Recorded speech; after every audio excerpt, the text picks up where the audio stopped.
What is up, guys? It's McNulty here. Welcome back to the channel. I hope you guys are all doing well.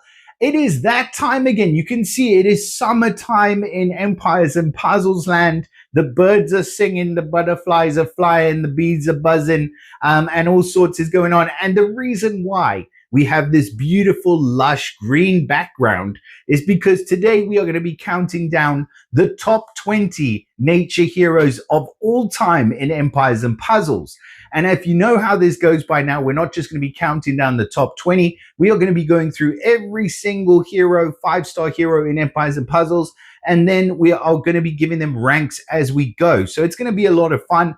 I hope you guys enjoy the ride. Let us get right into it. So we'll bring up our first list of heroes here. The reason I'm going to go quickly is because the last video went too freaking long. And I don't want every single video to be that long. Anyways, we'll see. I might have to eat my words. We'll see how long this one goes. Right. So as you can see on the first list that we've got up on the screen here, I'm going to go from the bottom to the top as you're looking at it. That's from oldest to newest. And I am going to be using my handy dandy Empuzzled app as we go along. I know last time I did miss out a few heroes, so I apologize sincerely for that. Although I feel like I got literally, I think I missed 3 out of the last list, and everybody will always notice, but it's fine. I'm going to try my best not to today. So let me concentrate. So the first hero that we have on the list here is going to be Ott. We're not going to look at this one because he does have a costume, so he will feature later on in the list. And the reason why we're doing the last 2 years is because honestly, 2 years is really, the more heroes that are over 2 years old are becoming less and less relevant. And if they do have a costume, it will be featured in the list anyway. So you don't have to worry about that. If they've got a costume, we'll have a look at them. Next to Ott, we have Itto. Itto's actually pretty good. I mean, he's pushing 1500 team power and he's a pretty awesome hero. He does, I think it's 400 and odd% damage to the target and the nearby at his second charge. He boosts the health of everyone for 25% of the damage that he deals. And then he also gives negative mana generation. So yeah, I mean, he's a good hero. He's a nice control hero. Still got really decent team power. I'll give him a solid A. Next to him, we have Quenelle. Quenelle is obviously, she's going to be featured in the Visiting Outfitter that's coming up soon. She's one of mine that I've had for a while now, and I'm thinking heavily about getting the costume because, I mean, I just remember her, OG version, and she was absolute beast mode, and I remember really liking the costume. So I'm having a look at it here. It deals 360% to the target and the nearby, and then the caster gets an additional 30% power for the next special skill they cast. This can increase 30% every turn up to a maximum 150% in total. So that's pretty brutal if you think about it. A fast speed hero, but then she's not really a fast speed hero on the second cast because you kind of want to wait those extra turns, get that extra damage building up, and then she regenerates 600 HP over 3 turns. I think she's pretty good. I think it's difficult. I've got to go with my gut because I think she is an A. I think she is on a par with Itto. So we'll give them both A's. Next to her, Meguin. Man, this is a great freaking hero. She is an S tier hero without even batting an eyelid. Huge. She's got decent enough team power. Like I say, huge. She's a couple of 100 points beyond the rest of the field. But all of these heroes that we're going to be looking at today are definitely playable and relevant in today's meta. So she recovers 50% health for all allies, which is huge. She gives all allies 800 boosted health over 4 turns as well. So extra health. And then all allies reduce or receive damage by 40% for 4 turns. That's the kicker right there. That reduce receive damage. I have her and I absolutely love her. Like if I put together a nature attack team, she's got to be there. She is that carry for the entire team. You get a lot of healers that you kind of feel like you need another healer, but Meguin is not that. She will carry your whole entire team. And yeah, she's definitely an S tier hero. Now, moving on next to her, we have Elkonin. We've got the glass version of Elkonin, but I'm pretty sure that he has a stylish version, like 99.9% sure. If he doesn't, I'm still going to say he's probably up in the S tier, probably just in the S tier. He hits pretty hard. and he heals himself, and it's really annoying to face him. He runs at fast speed. So yeah, he's definitely I'll give him an A plus. Maybe I'm being too generous today. Next to him, we have El Nadaha.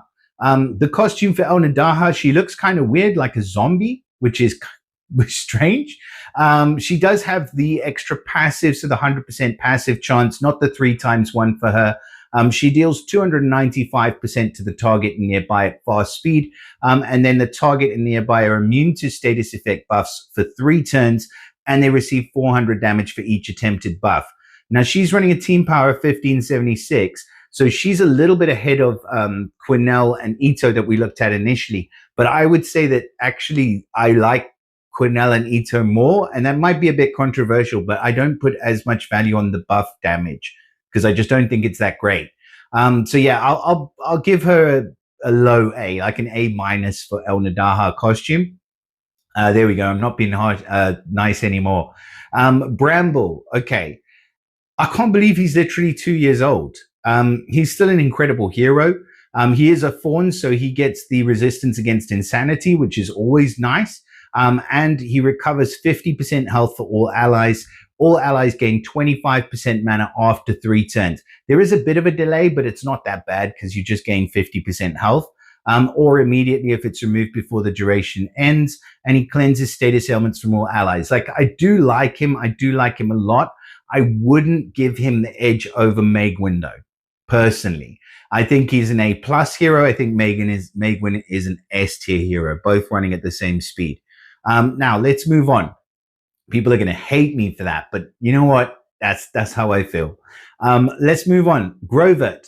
Grovert is an excellent hero. He's one that a lot of people sleep on, and his fiends can really creep up on you. Although I do feel like mega fiends are becoming something that people are dealing with a lot more often because of the vegetable heroes. So he's maybe not quite as powerful as he was when he was initially released. Still an awesome hero though. He's at fast speed.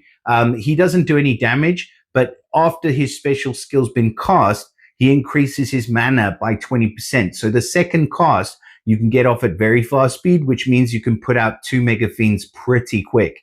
And then the Mega Fiend that he puts out damages the enemy with 275% attack every turn, and it absorbs healing up to 70%, which is huge, of its target's max health. And then the Mega Fiend that he summons gives negative 50% mana generation for the owner as long as they have it. So you kind of want to target, you can be very tactical with him. You can target sort of the most damaging hero on the field, and then they get negative 50% mana as long as they have one. On defense, obviously you can't do it, but on attack, I think he's incredible. So 1549 team power, absolutely fine. We will put him in the S tier. There we go. He's good enough. Honestly, he is a great hero. Next to him, we have Dagger. Dagger does have a costume, which is going to feature later on up the list of heroes. So we'll leave him alone for now. And then we have Zhao Qing, very unimpressive hero. I'm not even going to go in and look at his hero card. He's honestly one of those that I would not level if you paid me. So yeah, no. Liu Bei, costume for Liu Bei. It's difficult with Liu Bei. Like, I kind of got a soft spot maybe for him, but he's average speed. He's 350 to the target nearby, and then he summons the minion, which is that unkillable minion, which counterattacks for 55% of the damage received as long as the owner has it. Now, I don't think that in today's day and age, those are strong enough anymore. And I don't think for an average speed hero with a team power of 1461, that 350% damage is strong enough anymore. So I will put him as a B grade hero. Man, that's harsh, but that's where he is. That's just what happens. Right, let's move on. Mystia next to him. She has an interesting counter to Bernadette, but then she's a bit too squishy at 1400 to be able to use it. Maybe against Bernadette, it's fine. But like Bernadette's really featured in the Rush Wars mostly and stuff like that. So yeah, she's just an awkward hero of the month. Was good for a bit of a flash in the pan and still a decent counter against Bernadette. We'll give her, I don't know, we gave Liu Bei a B. So she's going to be a C grade hero. Right. Spartoy next to her. Pretty basic hero. He does have a costume, which has been recently released, so I'm not sure if it'll feature in the list. But as far as I'm concerned, like he's not that interesting. I think I should be able to click on him and get his costume up. Yeah, in the Empuzzled app, you can actually just tap on the hero like that, and it brings up their costume. It's pretty cool. I've no idea how he does that. The only problem though is I don't know which one's the costume and which one's not. That one's the costume. Okay. Right. So some of them you can't really tell straight away. Anyways, I'm old. Forgive me. So 230% damage to all, summons the fiend, 70% attack, absorbs 35% of the health. It's so boring. And then the second one's 350% for all, summons the fiend, 125 attack and absorbs 60% health. I mean, it's really not that great, is it? Like, it's just not. 1633 on the team power, though, that's really good. So yeah, I can't argue with that. I cannot argue with 1633 on the team power. So yeah, I don't know. Where do we put him? B? Yeah, B. Next to him, we have Penelope. She hits like a truck, but she's also, again, kind of a boring hero.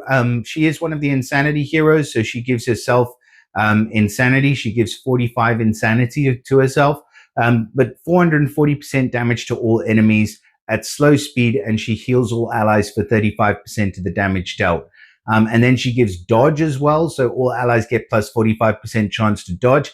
I feel like she's like what do they call it? Like a master of someone of many talents, but a master of none. Like she's kind of that kind of hero, and I'm not a huge fan of it. Plus, I don't like the fact that I can reverse cast on myself. So Penelope's getting a B. Grendel next to her.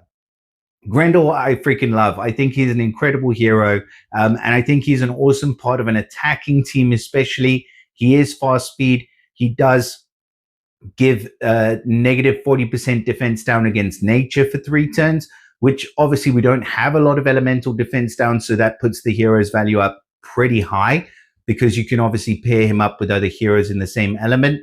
He does a good amount of damage at 320% to the target and nearby. He has perfect accuracy. He has also got resistance against mana cuts, which is awesome.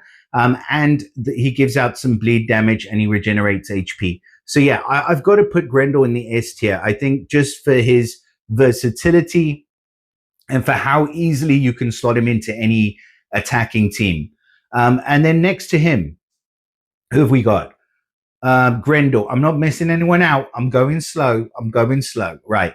Dodgrom from the Valentine's Heroes. We are not going to have a look at him. I thought he was going to be good originally, but that taunt that he gets is just not very good. Even though I do like a taunt hero, he gets the taunt with the counterattack.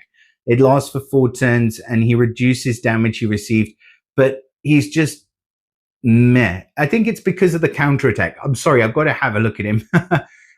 It's because he counterattacks with 80% of the damage received. It just doesn't feel that good. So yeah, I don't know.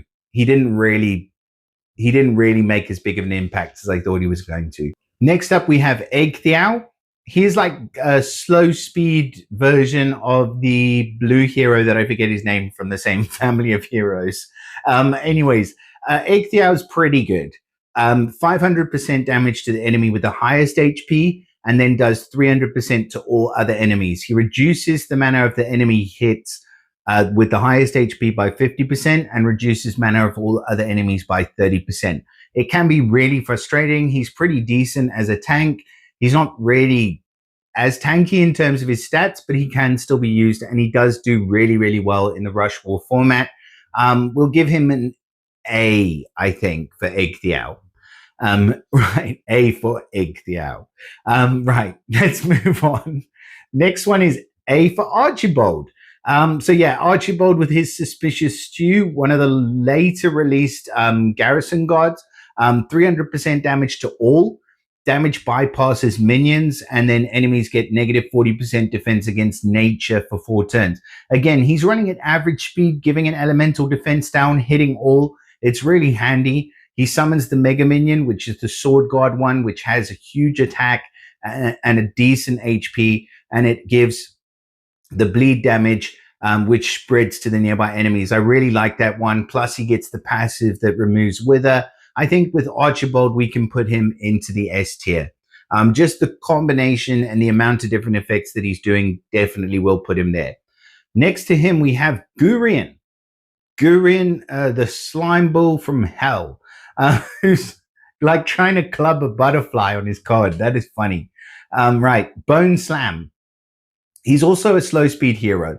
480% damage to all enemies. All the hit targets get negative 40% defense, and a further 5% every time they're hit during 5 turns. Goes down to 60% defense, really good against Titans. He gets the Slime Revive. I kind of like the Slime Revive because it gives you a chance to come back, and if he's not defeated in 2 turns, then you have to deal with him all over again. His team power, 1557, is very respectable. I don't think I'll put him quite as high as Archibald, but we'll give him a solid A+ for Gurion. Leonie, our first ever Wildcat. Can you believe it? She's like nearly 2 years old. Is that right? Damn. Okay, so Leonie is good. She is very good, but she's not as good as pretty much all of the other Wildcats. That's the problem. Like, she's the other Wildcats, the problem is you really hate to face them because you know when they come back, they can hit you again. But then with Leonie, even if she does hit you maybe once, maybe twice, you'll be okay. She's not quite as brutal as the others, but she's still really good. So you'll see what I mean. So 250% clawing damage to the target nearby. That can increase given certain circumstances, but then they receive 1500 bleed damage over 6 turns. It's a long turn count. It's not a huge amount of damage. So if you've got really meta relevant heroes and stuff like that, she doesn't pose too big of a threat. I think we'll still have to give her an A+ just because she gets that Wildcat 9 lives passive. But if it wasn't there, I wouldn't give her anything more than like probably a C, to be fair. Her special skills just, it doesn't hit that hard. I never thought I'd see the day when I would say that about Leonie, but it's true. Right, moving on. Sadie. I really like Sadie. I didn't get Sadie, but I really like Sadie. I think it's a strong hero. So 550% damage to the target at fast speed.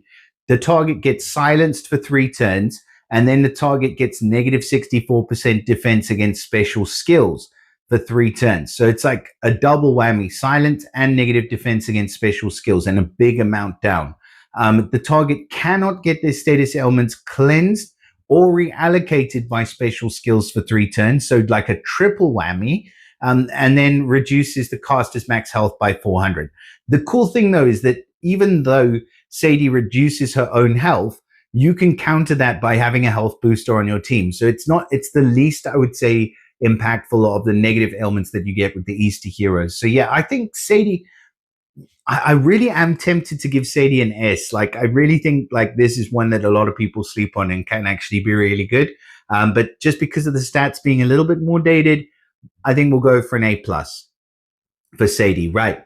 Let's move on. So we've got Foxley next to her. I was wanting to say like the earliest release Foxes, but I don't know if he was.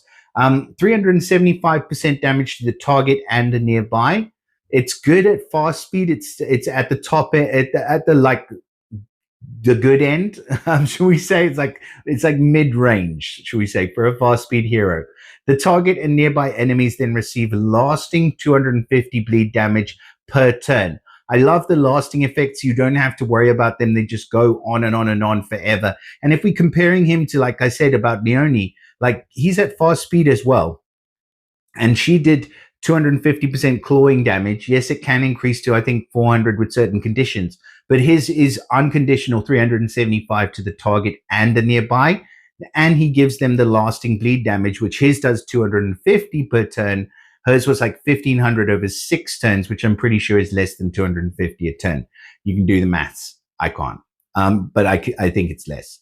After 2 turns, then the target and the nearby enemies also get paralyzed for a single turn. So that is kind of useful, not that useful though. So I think that does knock him down a little bit, but I think we still need to give Foxley a solid A. He's a good hero. Next to him, Alyssa. Alyssa was our first release of the Magic Carpet family heroes, so a lot of firsts that we're going through today. She has a big health recovery, 50% for all allies, and cleanses 2 status elements. Why 2? Why not just cleanses? I don't understand. Then all allies are immune to new negative mana effects for 4 turns. That's where she falls off a little bit because she doesn't really give, like if she gave element immunity, I think it would just be a lot better than the immune to negative mana effects. Against some teams it's going to be good, but most of the time it's not really going to matter that much. But they do increase their mana for each resisted effect as well. So there is kind of that bonus. But I'm not super sold on her. I'll give her an A. Yeah, I'll give her an A. Liana Glass, we do have her stylish version. So again, we're going to move on for now. The experience mimics, again, mimics, I'm just going to put in a class of their own. They are great for farming. Not all mimics are really good for attacking teams, I find. I don't like the slow ones. I like the experience. I think it's the experience one. I think I've got, you hit 3, that one, and then the emblem mimic that hits 1 for a decent amount. Like, I think those 2 are pretty good for attacking, but the others not as much.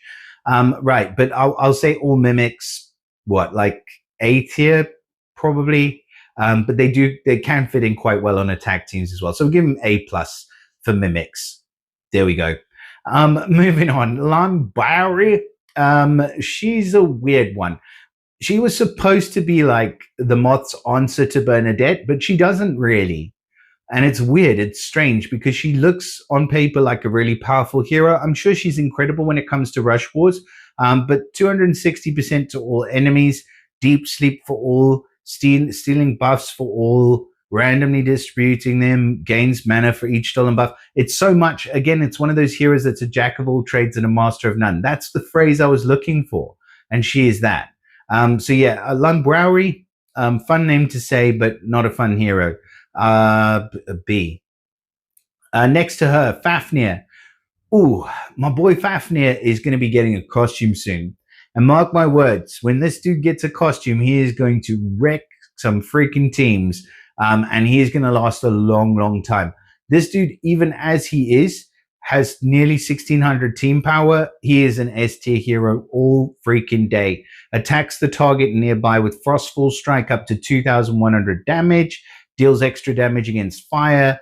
Never misses the special skill. Increases damage all enemies receive by 35%. And then everybody reflects buffs to random carrots on the opposing team. Plus, he gets that just ugly, disgusting frost core, which freezes everybody in sight. So yeah, he's really, really good. My point is he's S tier.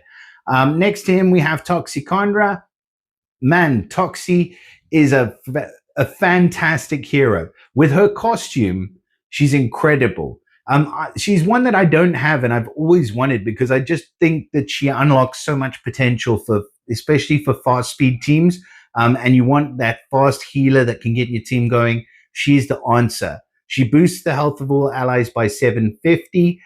All allies receive a moderate amount of mana over 3 turns. Now, they always make it vague so that we don't know what that is, but it's quite a decent amount of mana. Cleanses status elements from all. Boosts health of all allies by 750. Are we repeating ourselves? This card literally repeats itself. Anyways, all allies receive the mana, and she cleanses status ailments from all allies. Why the heck does this card repeat itself? Vape, you need to have a look at this one. This card is completely wrong. I want to try and hopefully I can put it up in the video so you guys can see what I was looking at. Right, next one. Gellert, costume.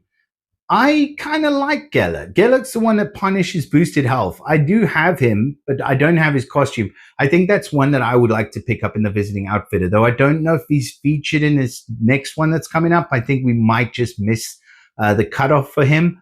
So what does he do? Steals 10% mana from the target, deals 460%. Oh, he's the one that does it, punishes based on mana. So deals 460% damage to the target. The less mana the enemies have, the more damage they receive. up to 600%. So that's a fast speed, potentially up to a 600% snipe, and then gives all of his allies 25% increased mana generation for the following 3 turns. So I really like that about him. You put him as a fast speed hero next to I mean, he's changing tides, but it's fast, then it's average, then it's fast. So you could put him next to like a team of average speed heroes and he can speed them up enough to get them going. I like it. Or maybe a slow speed hero. Like, anyways, I like it. He steals second charge is 20% mana, 530% damage to the target. The less mana the enemies have, the more damage they get, up to 700%.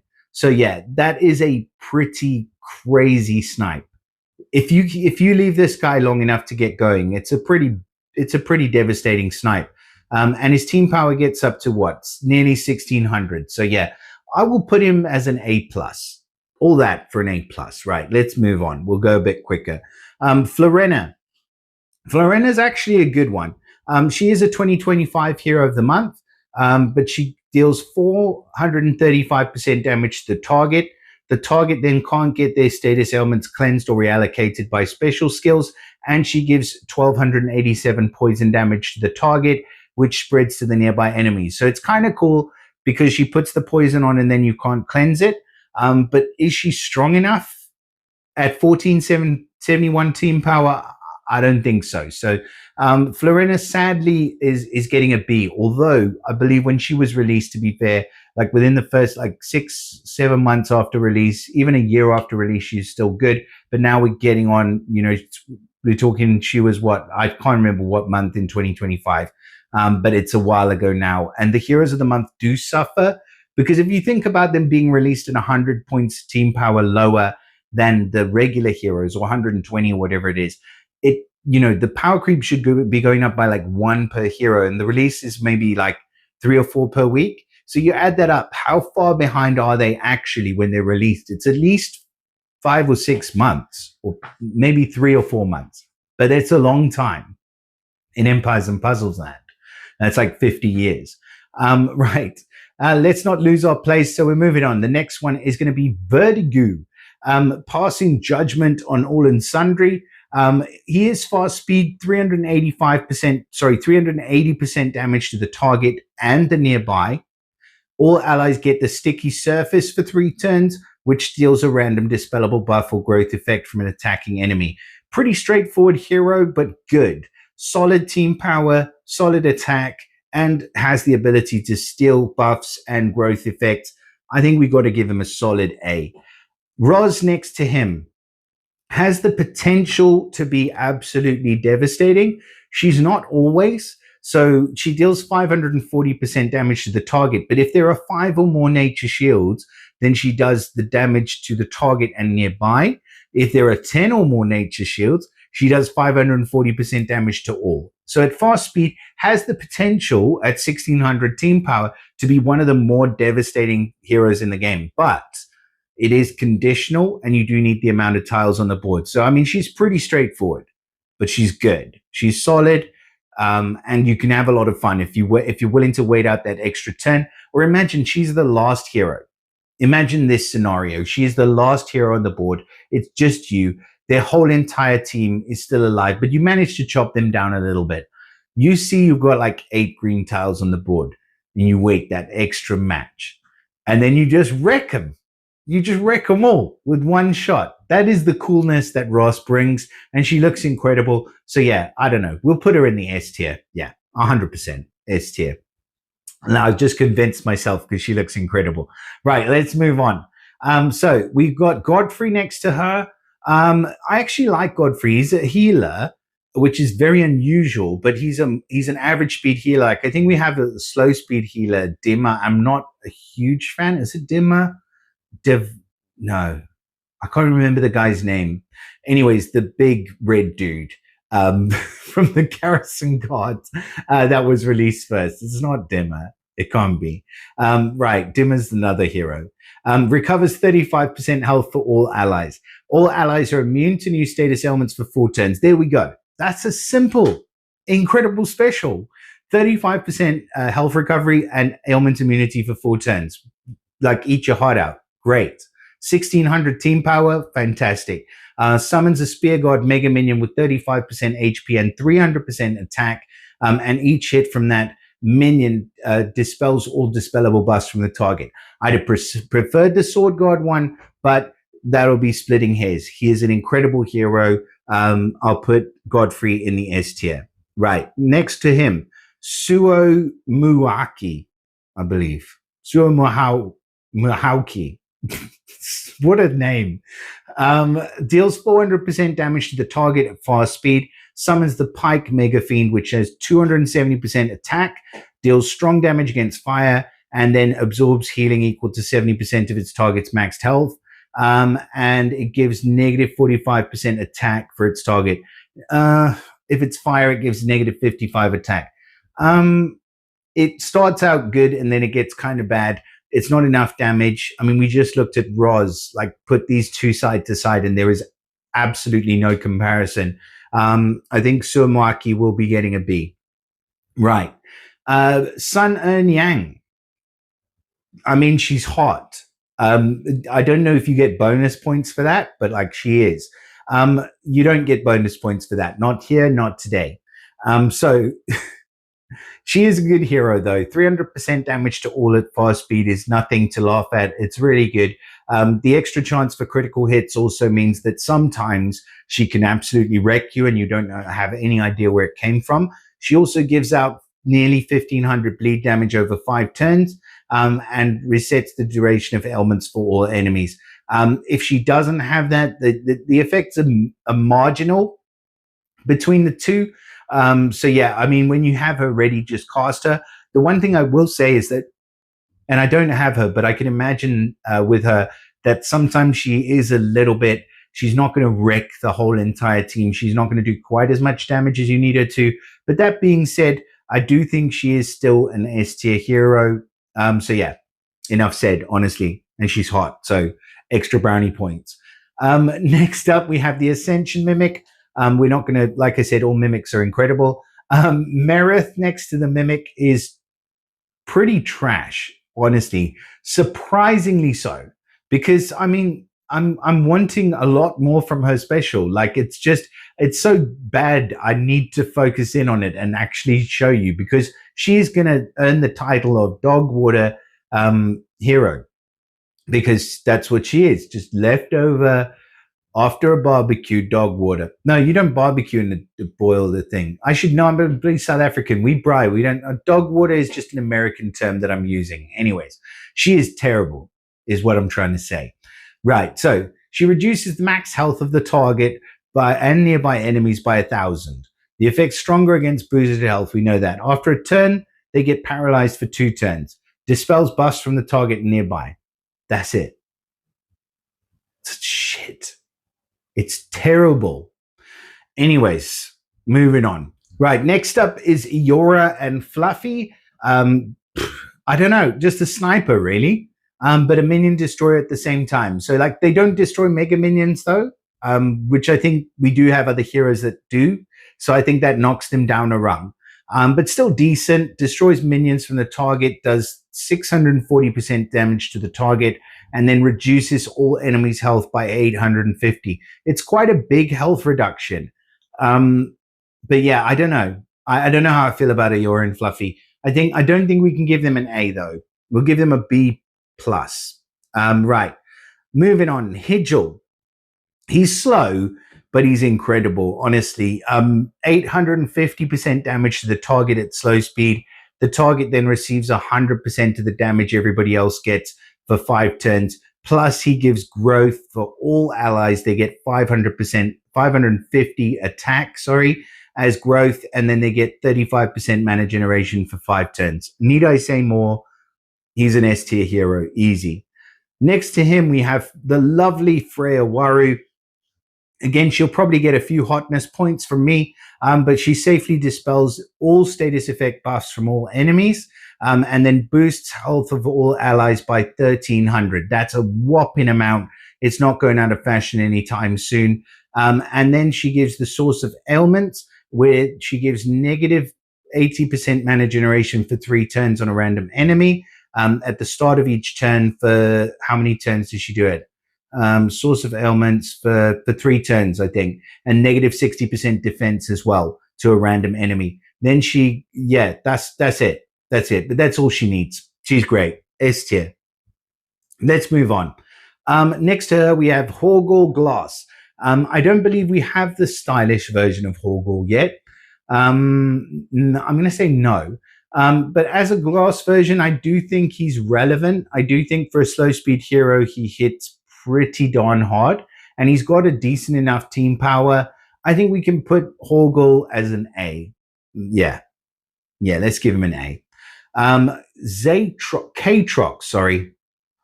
Kaatrox is the weird looking Cyclops dude.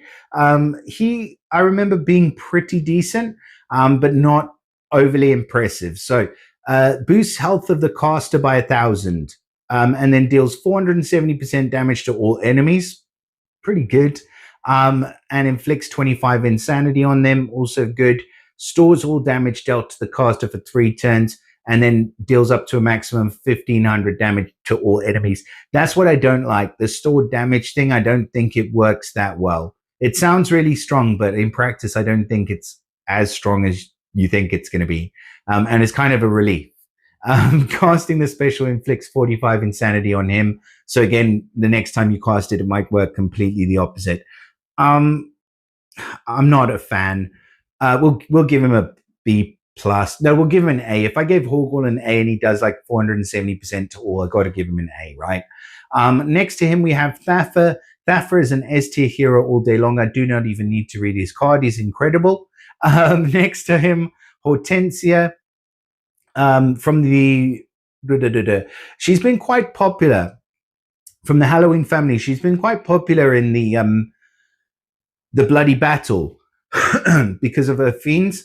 But I looked at her the other day again, and I didn't think she was that impressive, and I still don't think she's that impressive. But destroys all minions from the target and nearby. She does 430% damage to the target nearby, and then gives the Flytrap Fiend that absorbs up to 45%. It's a good amount. And the Flytrap Fiend reduces the max health of its target by 65 every turn. That's probably why she's popular in the bloody battle. I wouldn't go for it. It doesn't really work. And yeah, I don't know. Hortensia is going to get a B for me. Right. Next to her, we have Edwin. He's, to me, I think, an S tier hero. 1627 is good team power for him.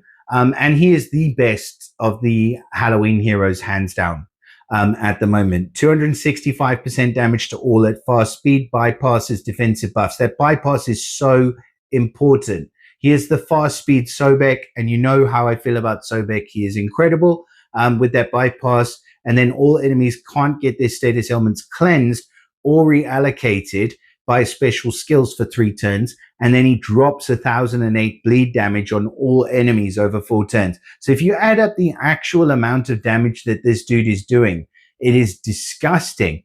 And he's an S tier hero and he's incredible. So yeah, you should definitely level him if you're sleeping on Edwin's costume. Next to him, now we're into the costume for the season 3 that we said we were going to have a look at a moment ago. And that is Ott. So my boy Ott is an incredible healer. I would probably put him above Freya Waru and Bramble and I can't even remember what her name was, but the druid, the astral droid, what the heck are they called now? You know the one I was talking about that I looked at earlier. No, I'm gonna have to look her up now. Hang on. Megwin, the astral dwarf. That's it. That we looked at. Like, I would put costume art ahead of all of them in terms of healing. He is just such an annoyance and a very, very strong defensive option. So boost the health of all allies by 900. He gives the Firestorm Ward for 3 turns, and that reduces incoming special skill damage by up to 1,350. That's a lot of reduction. When you hit this dude, when you hit the team after he's just put up the Firestorm Ward, it feels like you can't do anything. You know what I'm talking about. It is brutal to go up against. He also reduces the damage by additional 30% when the attacker's nature. And all allies also are immune to buff dispels and to reallocations for 3 turns. And that includes his Firestorm Ward. So when he puts it up, you can't get rid of it. And he's fast. Remember that. He's quick. And he also deals out burn damage, a lot of it, depending on how much damage you've dealt to him. And the more damage you try and deal to him, the more burn damage comes back at you and the less damage they take because they've got the Firestorm Ward up. So yeah, Ott is an S tier hero. Enough said. Great hero. Moving on, Sour Sting, another S tier hero for me. The last goblin that we saw, the final goblin, until Darkfeather returned with his costume, which was just incredible. Like, I was really excited about that. But yeah, the target nearby can't revive themselves or their allies for 5 turns. Again, certain heroes, that is so clutch. You put that on Sable, you put that on Chitingadra, you put that on Astrid, all of these heroes that revive that are so horrible and annoying. And suddenly they can't revive themselves or their allies, which is awesome. For 5 turns is a long time. He is a fast speed hero as well. Remember that. And the target and nearby can't receive new status effects that would resurrect them. And he deals 530% damage to the target, which is a decent amount, and minor to the nearby. Plus, he gives Wither, which is negative 380 defense to the target and the nearby. He's got it all. He freaking has it all. This, I'm convinced, is like Goldie's Burke. This is Goldie's dude. This is her dude. Right. Anyways, let's move on. So we have another really good healer, and that is Ragrim from the Magic Carpet family. I would probably give Ragrim, I wouldn't give him the nod, I don't think, ahead of Ott. I might. Like, he's there or thereabouts. They're really, really good. Both of them. Destroys all fiends from all allies and damages mega fiends. When do you need that? Obviously against the veggies. Plus, he's a healer, so you know he's going to take care of that bit as well. So he's going to do the ultimate heal because he'll damage the Mega Fiend, which takes away 50% of his health.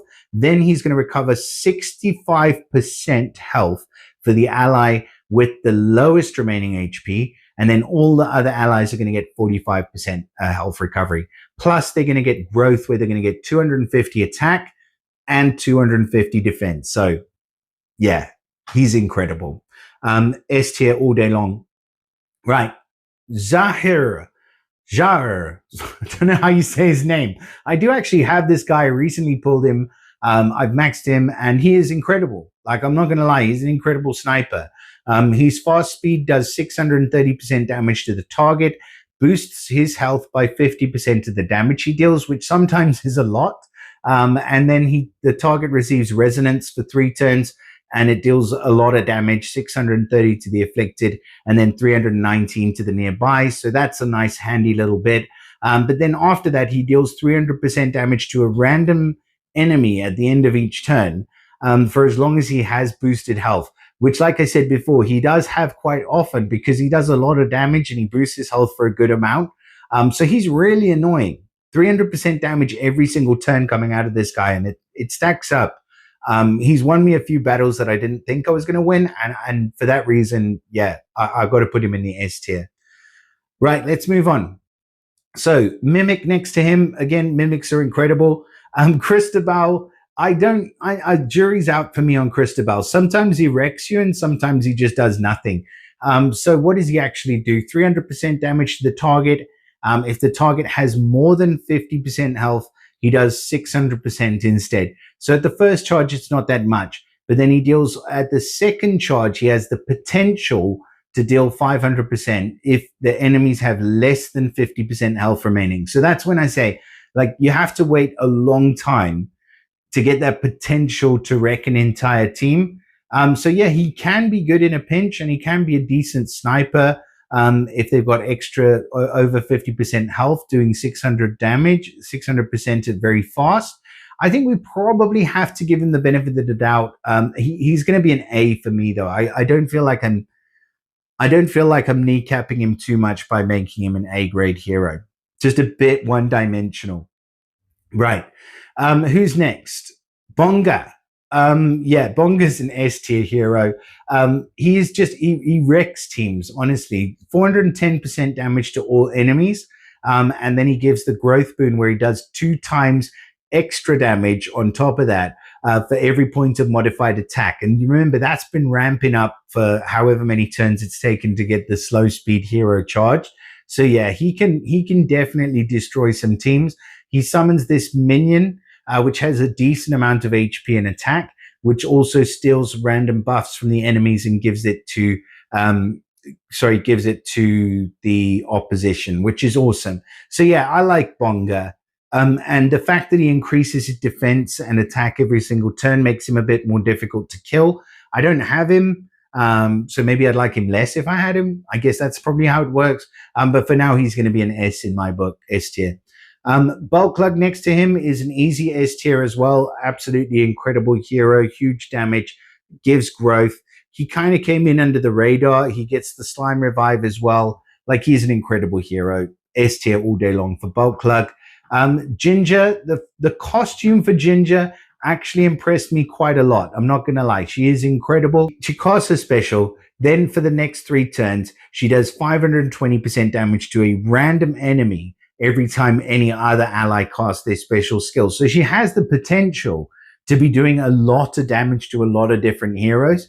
520% to as many heroes as there are special skills cast. And then all allies except the caster get 15% mana generation for 3 turns. So yeah, I don't know why she can't get it as well, get in on that action. But that is just the way it is. And then all allies except the caster's special skills deal 24% extra damage. I think she's an easy A+ for Ginger.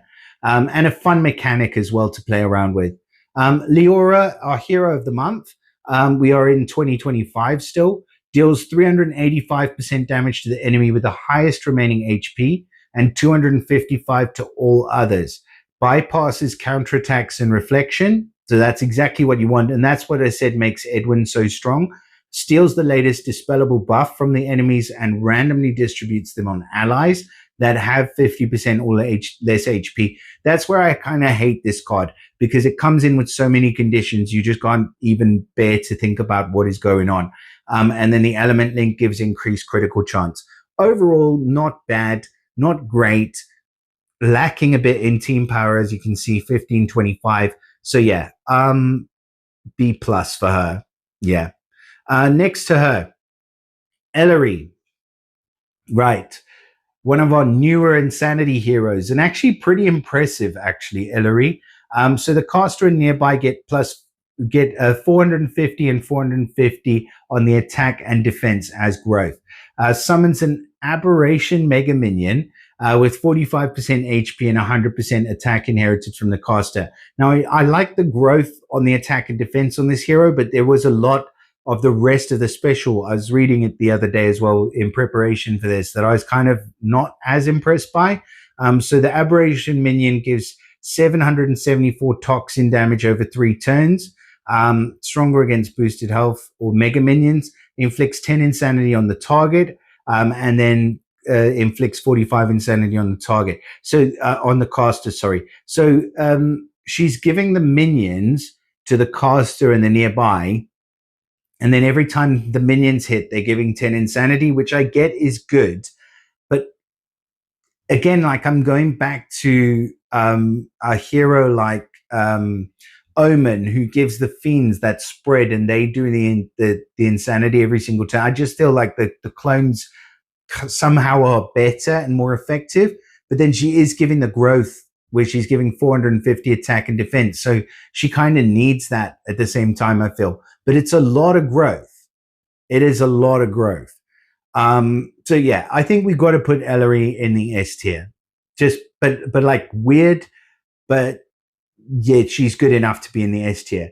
And I suppose it's kind of nice because there's not as much to worry about if you reverse cast the special. Because I mean, as long as you are giving them growth though, so that's the only problem. And it's only for the target and nearby, or the caster and nearby. So again, that's kind of the thing. She's kind of a weird one for me. I'll put her in the S tier, but only tentatively. Xandrella, I'm not going to be able to do it for Zandrella. I think if with Zandrella, as long as you don't take Ice Hero against her, you're pretty much okay. To be honest, because it doesn't trigger her effect unless this Ice Hero is on attack. Though she may be extremely fun to play with, but on defense, it's kind of a non-event as long as you're smart. So yeah, I'll give her an A for Zandrella. Catelyn, I don't believe that we have had a stylish costume yet, so we can only work on the glass version. 280% damage to all, bypasses defensive buffs. That's nice for the glass as well. And then increased defense against special skills by 72% for 3 turns. I think this one gets slept on a lot. I actually think she's really good. I'll give her an A+. Lin Chong. He is our very fast speed Ronin hero. No, Ronin Outlaws of Liangshan hero. So he does 390% damage to the target and minor to the nearby. I think it's a good enough hit at very fast. I don't think it's ridiculous, but he does have the chance for critical hits. And then he gives a stack where all damage the target and the nearby enemies receive is increased by 5%. And he gives a stack where the caster and the nearby get a plus 5% critical chance. So I'll put him in the S tier just because he is actually really strong, but he's kind of boring, which is annoying. And I like the increase of damage. I think he'll make a good part of a nature attacking team. He is ready to go within 2 tile matches, so that's a massive plus for him as well.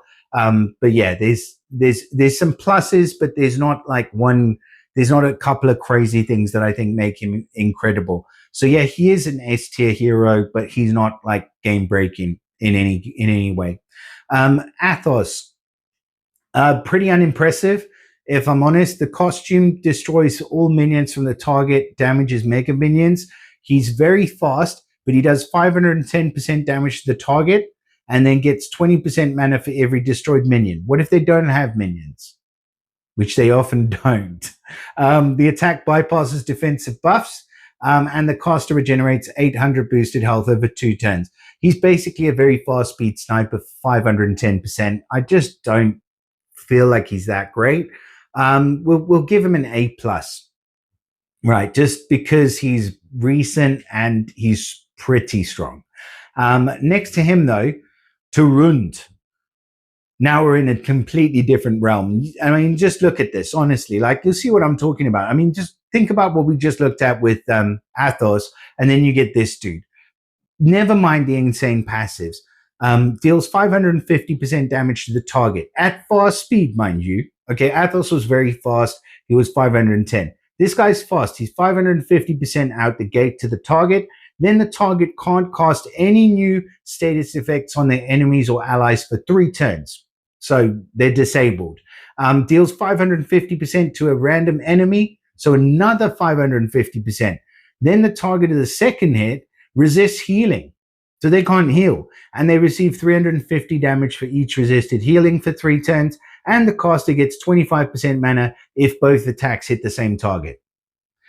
Yeah, you can't compare, can you? You just cannot compare. Anyways, Torund is an S tier hero, and with that, I rest my case. Moving on. Thelonious. Thelonious is not very good. He is going to give increased damage taken from status elements and stacks for 3 turns. That is the best part about him. He's good if you pair him with other specific heroes, but on his own, he really doesn't do that much. He dishes out 816 poison damage over 3 turns, and the caster and the nearby absorb 10% of the dealt poison damage as health.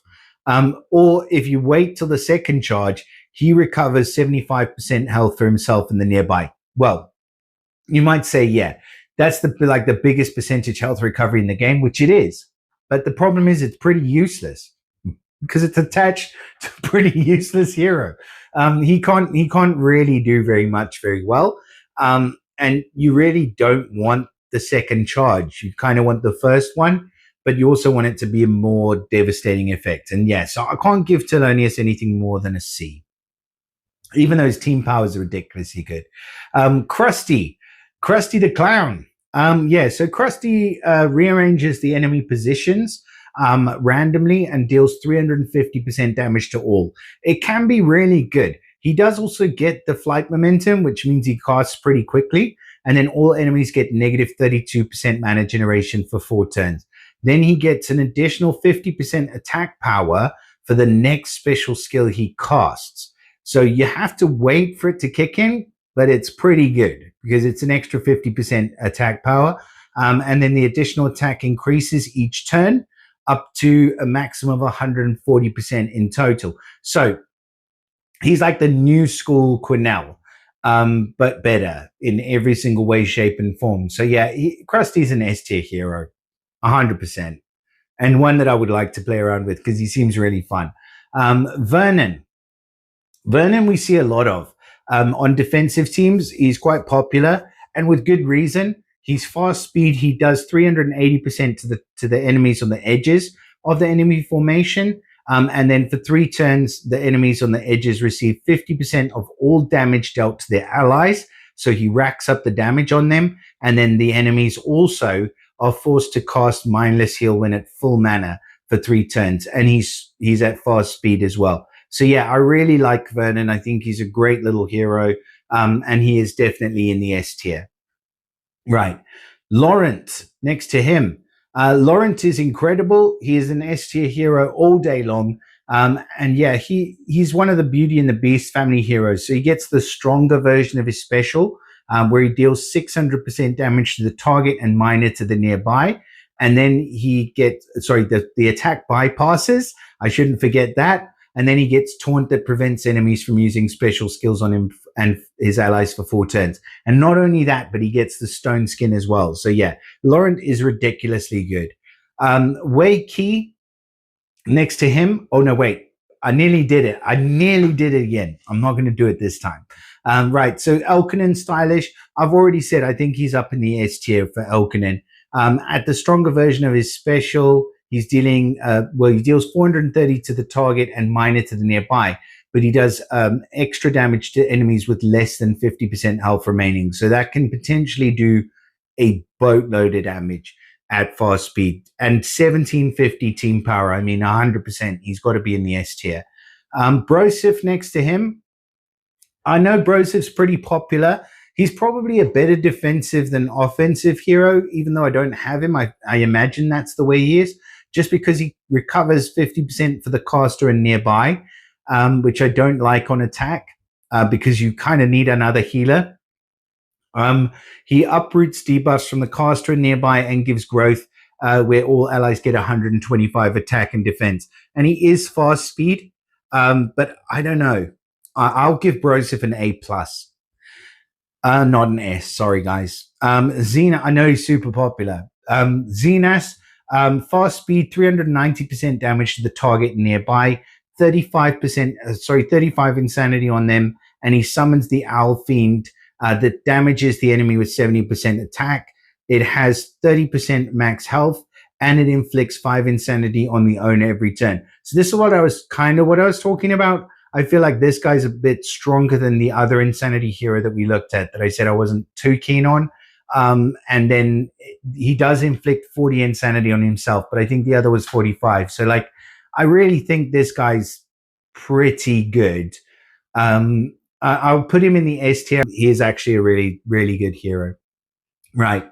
Next to him, we have Borgolf, who's an absolute waste of space from the Titan Hunters. I'm not talking about him. One of them was released today, and I'm not talking about them either because they are all trash as of whatever it is, the 3rd of August.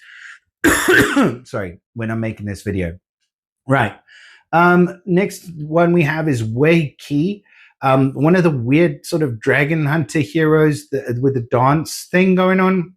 I can't even remember what family they were from, but the new sort of Lunar New Year extra family, which is kind of weird to say, but that's what it is, where they can have an added dance effect on top of another one. I'm not keen on any of them. Really not keen on any of them. I'm going to give Wei Qi a B without even reading over his card because honestly, I don't think he's worth the time.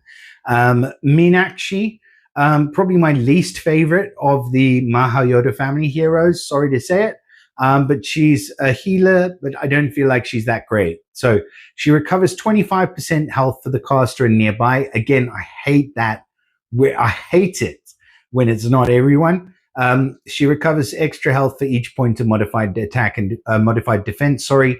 And then the caster and the nearby counterattack with 150% of the damage received for 4 turns. And the caster and nearby regenerate a moderate amount of mana for every counterattack and gets diminished. You see what I mean? It's like, because she doesn't heal all, she has to have so many other extra effects to counter for that. But why not just freaking heal all and have a little bit less? Like, you could just have the counterattack, or, you know, the moderate amount of mana generation, like, and maybe be a bit faster, like Toxie. Then you'd be good. But as it stands, no, I just don't like her.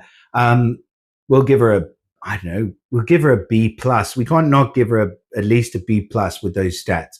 But probably one of the least favorite of the Mahayota heroes.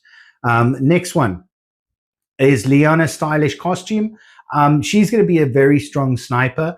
612% to the target. If the target has less than 50%, it's going to be 712. I mean, 712% damage from a sniper at fast speed with 1743 attack is crazy. Like, that's a lot. That is a kill shot a lot. So I think we have to give Liana her props just for being, like, still to this day, the most powerful sniper. But yeah, I don't know. Yeah, we'll give it to her. We'll put her in the S tier. I mean, imagine you had a team of this, like, it'd be ugly. Right. Next one that we have is going to be Sprout Whisker. So Sprout Whisker, we haven't yet seen the rest of the family released. With Sprout Whisker, we've got the wild effect. So for 4 turns, all allies either regenerate 400 HP or receive 800 boosted health every turn. It seems like a lot. For the next 4 turns, all allies receive 10% mana at the end of the turn. Again, seems really good. And all allies get plus 55% defense for 4 turns. You see what I mean? Like, this is a good freaking healer. He's average speed, but at least you know you're getting something decent out of him. Plus the passives, which I don't have time to read over at the moment, but, like, I think he's decent. We'll put Sprout Whisker up in the S tier. Very rare as well, like collectible, so you get an extra, gold star if you get a copy of Sprout Whisker. Barret, one of the monster hunters. She's not bad. 500% damage to the enemy with the lowest remaining HP. Although that could be bad, because that could really work against you. 750% to the highest HP, which is pretty huge, and 300% to all others. So, like, it's kind of like a smorgasbord of craziness when she goes off. So she definitely kills the one with the lowest HP. She potentially kills the one with the highest HP, and she kind of leaves the rest of them, like, wondering what the heck just happened. Yeah, that's good. And then the enemy that had the highest remaining HP is unable to gain mana for 4 turns. So that's brutal. Yeah, I think she's really fun. She is slow speed, so she does but she just wrecks everything, which I like. Like, they don't need to be the most craziest OP heroes for them to be up there. But, like, Barret definitely has that fun factor. She looks funny as well with, like, the monster gloves. Yeah, but I'll put her in the S tier. Right. Next one. Dancrag, easy S tier. I don't need to go into the card for an explanation. He is literally incredible. Zhang Chong is going to be in the S tier as well. I'm going to run over some of these pretty quickly because we'll probably be seeing them again. Kageyama Nagato is also in the S tier. Zuni. Zuni is actually really good. I feel like taking just a little bit of extra on Zuni. He can be incredible. So he's fast speed. He does 500% damage to the target. The attack bypasses defensive buffs. And if the target's ice, he does 300% to all other enemies. Hit enemies get negative 39% attack for 3 turns, and they get negative 39% defense for 3 turns. So he has the potential to wreck teams at fast speed. Right, next up on the list is Achillea. So Achillea is one that I've recently pulled and I've not been super impressed by. I'm sorry to say it, but he seems like he should be really good. But actually, I haven't really found the value in it. So again, it's like one of those weird ones that you think is going to be great, and then they're not that great. So 300%, 310% damage to the target nearby, and the target nearby received Devouring Goo for 4 turns. And the caster nearby counterattack with 90%, 95% of the damage received for 4 turns. It increases 10% each turn up to 135, but you can't rely on that. You don't know when it's going to hit. It's not enough damage. The Devouring Goo, even though it steals growth effects and stuff like that, it's not strong enough. I'm sorry, I can't give him anything better than a B. And just so you know, like, there's one of the heroes in my roster, so I'll bloody execute him if I have to. Right. Sylosis, just a G, just an absolute freaking G, like complete chalk and cheese. 600% damage to the target, all allies counterattack with 100% of the damage received for 3 turns. No messing around. For the next 3 turns, he deals 250% damage to all enemies every time any other ally casts their special skill. Beautiful. Absolutely freaking beautiful S tier. Right, now, next to him, a Thomas Toon. I was nearly wrecked by this dude the other day, and he took me by surprise. 320% damage to all enemies. The more mana they have, the more damage they receive, up to 440%. So potential to do quite a lot of damage, and a lot more than you actually think. And then if he gets defeated, obviously he gets the horrible resurrection, where he, during the next 5 turns, he gets resurrected with 45% health, which, you know, of 3,500 is quite a lot. His stats are quite big. And then all status effects and stacks are removed when he dies as well. So that makes it even more annoying. He does extra damage against ice, which makes it even more annoying. He gets the good Toon passive, which makes it even more annoying. You get my drift. He's an S tier hero. He's great. He's great now. He wasn't before. Right. Colston, hero of the month. And I will say S tier for Colston, even though it's kind of out there. As a hero of the month, as heroes of the month go, he is one of the best, one of probably the 2 best in my mind at the moment. So deals 600% damage to the target, and then the attack bypasses defensive buffs, so you don't have to worry about defense buffs. He is fast, and he gives Wither, where the target gets negative 330 defense. So you can use him against Titans, you can use him on attack teams, you can use him pretty much everywhere. And his Element Link recovers 4% health for all nature allies for 6 turns, which can't be dispelled. Beautiful. Absolutely freaking beautiful. Plus, he resists burn.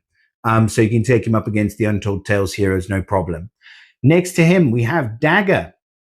With the costume, S tier hero all day long, does a boatload of damage, increases damage over time ailments, and gives out 2 different types of damage over time ailments at the same time.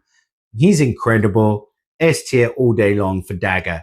Mimic, we know Mimics are great. Melonius is a weird one. I was considering Melonius for the S tier, but I just don't know. I don't think so.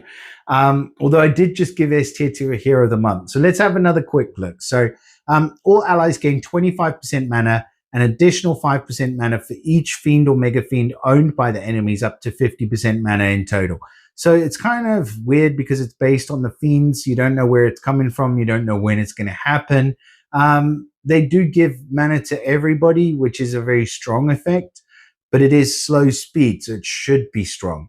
Uproots debuffs from all allies, and the caster regenerates 1200 boosted health over 5 turns. See, I don't know. I can't give Melonius an S tier. I think it's a very interesting hero. I think it can be fun to play with, and it can definitely take you by surprise if you're not prepared. But if you are, it's kind of lame. So I'm going to give it an A plus because I just like it. Otherwise, I wouldn't. Hey Wu Chang is an S tier hero all day long. We will be seeing him again. Spoiler alert. And Tarlak Toon I mean, he's got to be in the S tier, right? Like, he is just going to increase your normal attack ridiculous amounts. Incredible Titan hero. Always has been, always will be. So, yeah, easy S tier for him. Zarek is also going to be in the S tier and one of the strongest Wildcats we've seen. Just a huge amount of damage at very fast speed. So, S tier all day for Zarek. Shah I hope I haven't missed any because we are getting towards the end now. So 650% damage to the target, extra 150 to as many random enemies as there are mega minions and minions owned by allies. The damage is reduced on each consecutive hit. All hit targets get negative 50% attack, and he summons a shark minion, which basically does immunity to buff dispels and buff steals for as long as they have the shark minion. Now, this is the new Pengi. Just he's a shark, not a penguin. And it's cool. It's really cool. It's probably fun to play with and all the rest of it. But it's not that devastating as like Pengi was initially when he came out, because he's at average speed. Pengi was fast. And he summons minions for all. I think Pengi was just the caster and nearby, but it kind of doesn't matter because the attack, the amount of attack decreases. I like the immunity to buff dispels, but then it's not quite as powerful as some other effects that they could have had for the minions. I just don't know. Little bit, I want to put him in the S tier so bad because I think he's interesting and fun and quirky, but I feel like he's just below. So we're going to give him an A plus. For Shah. Next up, we've got Jacques Pierre. Jacques Pierre is also a fun, quirky, interesting hero, but he makes the cut. And yeah, he ticks all the right boxes for being a quirky hero, but also one that can absolutely wreck you if you're not ready. So the passives are great for this family, first and foremost, because they don't take damage from status ailments. He does 500% damage to the target, and they get the Ingenious Bomb, which is a cool sounding name. And it explodes after 3 turns, doing 1,300 damage to the owner and the nearby enemies. And that's the kicker. The bomb also explodes if it's replaced or if the owner's defeated. So there's no kind of getting away from it. It is going to happen. And then every turn, a random ally also gets a buff where they get the Ingenious Stabilizer. They recover 30% health for the owner and the nearby allies. So it kind of, you see what I mean? It like affects everybody. If it was just the owner, it would be kind of lame, but fun. But because it's the owner and the nearby, I feel like it's that much better. Although it can sort of work against itself, because what if you're on the wing, then it doesn't affect both of you? Or if you're just literally on your own, then it doesn't affect anybody else. But I just think that element of randomness is okay because there's a lot of extras to it that can really be awesome in the battle and make it a little bit more fun and a bit more interesting. So yeah, for all of those reasons, and because I think he's a really powerful hero, he is in the S tier as well. Food Mimic in nature, again, Mimic's great. Cloveria, I was not very impressed with. I need to say in a whisper, because this is like literally one of our newest families. 600% damage to the target. The target gets mesmerized for 3 turns. All allies have a 40% chance to drop any received damage to 1 for 3 turns. So the mesmerized thing, like I did have to go and look it up. The mesmerized effect, it's negative 40% defense against special skills and 40% increased damage from status ailments. And against dryads, which is what they are, the enemy has negative 60% defense against special skills and takes 60% increased damage from ailments. Now, I think that probably will be strong when we see more of them released, but right now, there's like 2 of them, and they're very scarce. I literally have seen them once. So yeah, I don't see this being incredible. I like the fact that all allies get the chance to drop received damage to 1 for 3 turns. But essentially she is just doing 600% damage to a target. And that target gets the extra effects, but nobody else really gets anything too negative. So yeah, I'm not a huge fan. But she's very, very recent. I don't know. Should we give her? No, we can't. I'm going to give her an A, just from what I'm seeing on the card. You tell me if you know any different. Obviously, if you have her, then definitely let me know if she's absolutely incredible. Mizuno Seiko, again, and I'm so sorry to say this, but like I'm not that impressed by her. I'm sure she hits like an absolute truck, but you know, power's not freaking everything. Like it's here today and gone tomorrow. She does dispel with a priority though, and that I think pushes her into the realm of being good. But otherwise, she's kind of one dimensional. The target is immune to new status effect buffs. So yeah, it's good. I mean, she's definitely in the S tier.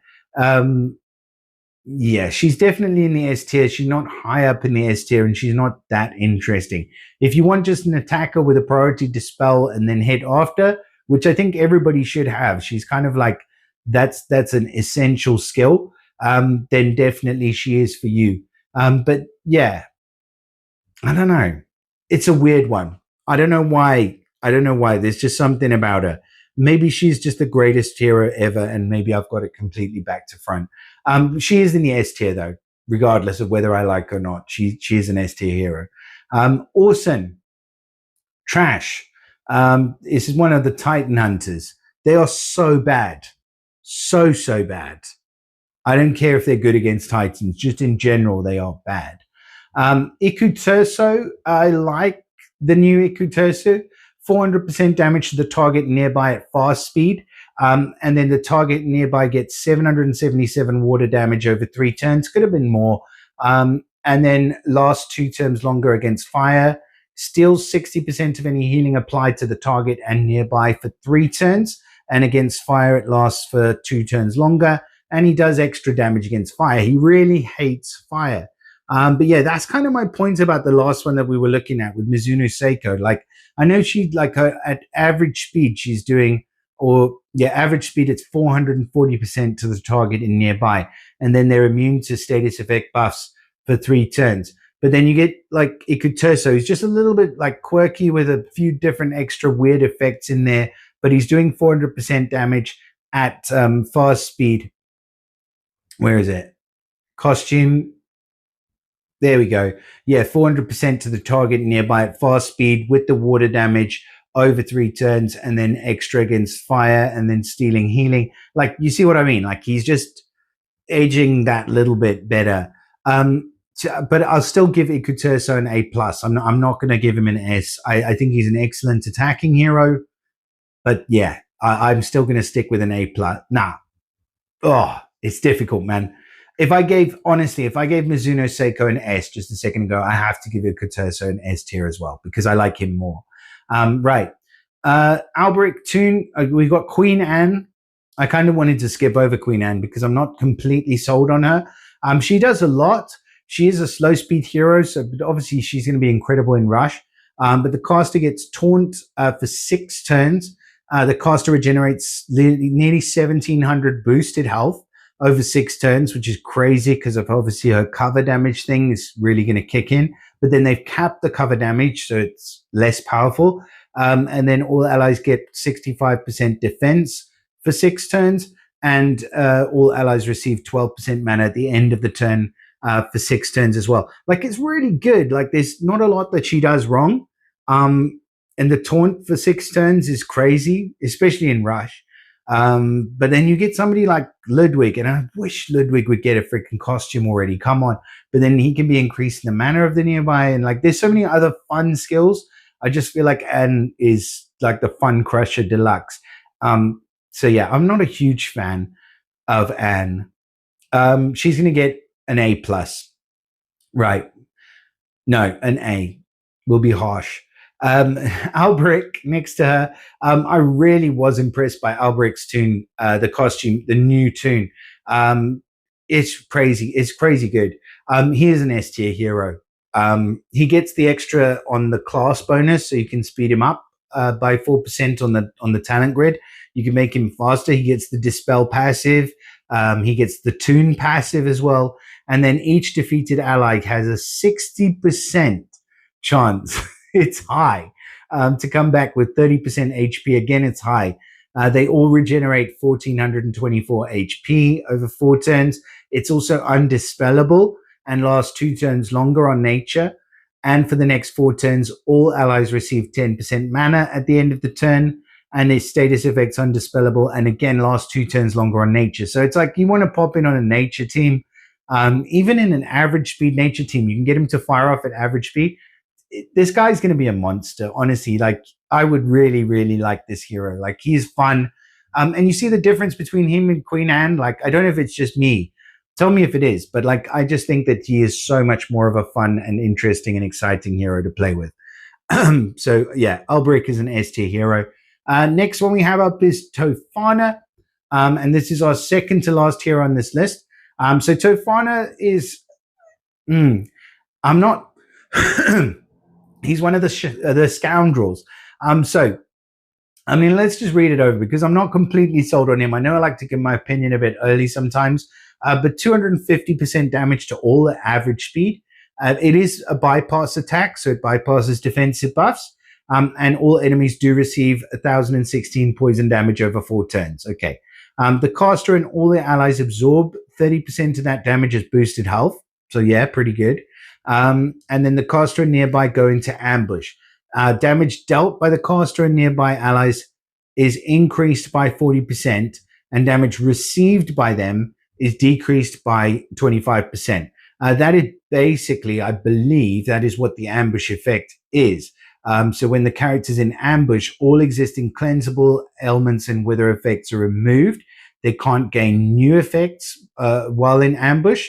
The effect is uncleansable and ends once they receive 1,200 damage. So they're decreasing their damage by 25%, and they're increasing the damage they deal by 40%. So it's like, it's just weird though, isn't it? Because like, it's a good special for the rest of the team, but is it a really good special for this hero? Because the protection is nice, and you could have some super OP heroes next to Tofana that benefit hugely from being in ambush, which is kind of what he does for the caster and nearby. So I guess as that kind of a hero, he's incredible. But as a hero that just stands on his own and does, you know, minimal damage, minimal boosted health recovery, and minimal poison damage, I just, do you know what I mean? Like, it's kind of difficult to rank him as an S tier hero when I wouldn't give that to anybody else just for having that. But the ambush effect, I feel like, could be really clutch. Jasmine is really good. I just looked at her the other day. 600% damage to the target, deals 2 times extra damage for each point of modified attack, and then gives negative 500 attack, and the target receives 1,500 sand damage over 3 turns. So she's basically putting away a single target, and she's dealing out a lot of damage. She's probably one of the best snipers. She'll definitely be giving Liana a run for her money. So yeah, we'll put Avani, in the S tier as well. And that is it. And that is it for our list of 112 nature heroes. And now the fantastic job, I don't know what I was going to say there, of counting down the top 20 heroes in the nature element. So you sit tight, and I'm going to be right back, and we're going to go through the top 20 heroes in nature in Empires and Puzzles. I'll see you in a minute.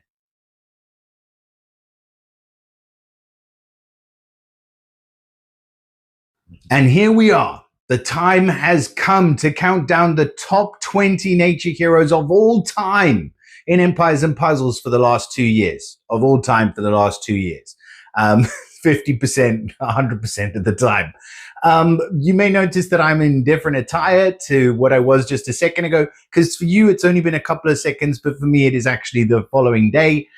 So yeah, you can be guaranteed that I am freaking raring to go, because I still haven't figured out how to fit this all into one session, right? Anyways, let us get into the countdown. That is what we're here for. Who is coming in at number 20? It is the lovely, crazy looking Cloveria, the Dryad. Who knew? And honestly, I didn't until I started making this list, but actually she has got something a little bit special. Now, she's not quite as special as some people might think. Some people might think because, she's the newest hero, she's got to be top 5. No, that is not how it works. You have to actually be good. So let's take a look at Cloveria real quick. So she deals 600% damage to the target. The target then gets mesmerized for 3 turns. The effect cannot be cleansed, and all allies have a 40% chance to drop any received damage to 1 for 3 turns. Pretty straightforward sniper, but the fact that she gives everybody that extra protection is really clutch. And also the mesmerize effect, the one that can't be cleansed, gives negative 40% defense against special skills and 40% increased damage from status elements. So it's like a double whammy. And then against dryads, the enemy has negative 60% defense. So that's pretty much anyone who's against her. So it's 60% defense against special skills and plus 60% increased damage from status elements. Okay, no, it's only going to affect the dryads that way. But I still think that is a brutal special. I think she can be used in a lot of different areas. I think because she is fast speed, having a sniper that can do that amount of damage and put that kind of an uncleansable effect on the enemy for the following 3 turns, and then make it to where everybody on your team has a nearly 1 in 2 chance to drop any received damage to 1 for the following 3 turns. It's a strong attacking hero. Probably a strong defensive hero as well, now that I come to think about it. And that is why good old Cloveria makes on number 20 spot. Now, number 19. Let me just check my handy dandy list. So number 19 is going to go to a Beauty and the Beast family hero recently released. And that is the ever dapper Jacques Pierre. Sorry, that was terrible. That was the worst intro ever. Forgive me. Anyways, it's Jacques Pierre. The reason why he's here is, and I was going over him before, but just in case you missed it, he is excellent and he's an interesting, fun, unique kind of hero, the kind of hero that has just enough quirkiness to make you think what is going to come out of this guy. And that is why I really like him a lot. Let's have a closer look at what he does. So if we'll go with the higher one. So if he has 40 or more humility, he does 630% damage to the target. Now, remember, he's running at fast speed, so that's a lot. Cloveria was 600. Then the target receives this ingenious bomb. After 3 turns, the bomb explodes and it deals 1,750 damage to the owner and the nearby allies. I mean, it's crazy, right? It's strong. And then he gives even if the bomb is replaced or if the owner is defeated, that's very important because a lot of heroes that have similar effects, if they get replaced or removed, they don't trigger. But with his, it does. Even if the target dies, the nearby are going to get that 1,750. Also, he gives a random ally this ingenious stabilizer, and after 3 turns, this activates and recovers 40% health for the owner and the nearby allies. So, spoiler alert, I'm going to do this now. The broccoli is not in the list. I can't remember the broccoli's name. Some people are going to hate me and think that I'm disrespecting broccoli. Broseph is not in the top 20 list, and with good reason, because Broseph, even though I know he gives growth and everything like that, he is a caster and nearby healer. But you get somebody like this that has all that and more to me. Like, I just think he does. And I don't think you can rely on that veggie passive forever because you're going to have a lot stronger heroes. So I did consider Broseph, but at the end of the day, this is my list. And I think Jacques Pierre wins him out. Even though there's a delay on the healing, he does cast the bomb as well. He does do 630% damage. He is running at fast speed as well. I just think he's so much more of a fun hero. He resists status elements as well. He heals for any amount that status elements would give him as part of his passive. So he has some incredible innate resistances. The revive is really good against the Wildcats family as well, where he brings them back with less health. So there's so much going for him. I just think as a complete package, he is excellent. And that is why he makes our number 19 spot. Now, coming in at number 18 is going to be, and this may surprise some people as well, but I honestly think he deserves to be here. And that was our last released of the Goblins heroes. And that is Sour Sting, who makes our number 18 spot. Now, this dude, he is really incredible. Like, I don't think he gets enough props for being an incredible hero. Like, if you have him on your teams, you're definitely going to be putting him in on your attack team somewhere, right? Like, he is always coming out for the ride just in case you need him. And more often than not, you probably will. So let's have a look at him. He is fast speed. That's going to be probably the theme for most of the heroes on here. Obviously, fast mana speed does give you a little bit of an edge. So the target and nearby cannot revive themselves or their allies for 5 turns. We know that doesn't work against the cats anymore, okay? Well, I'm not stupid. Like, I once was blind, but now I see that Small Giant is full of shit.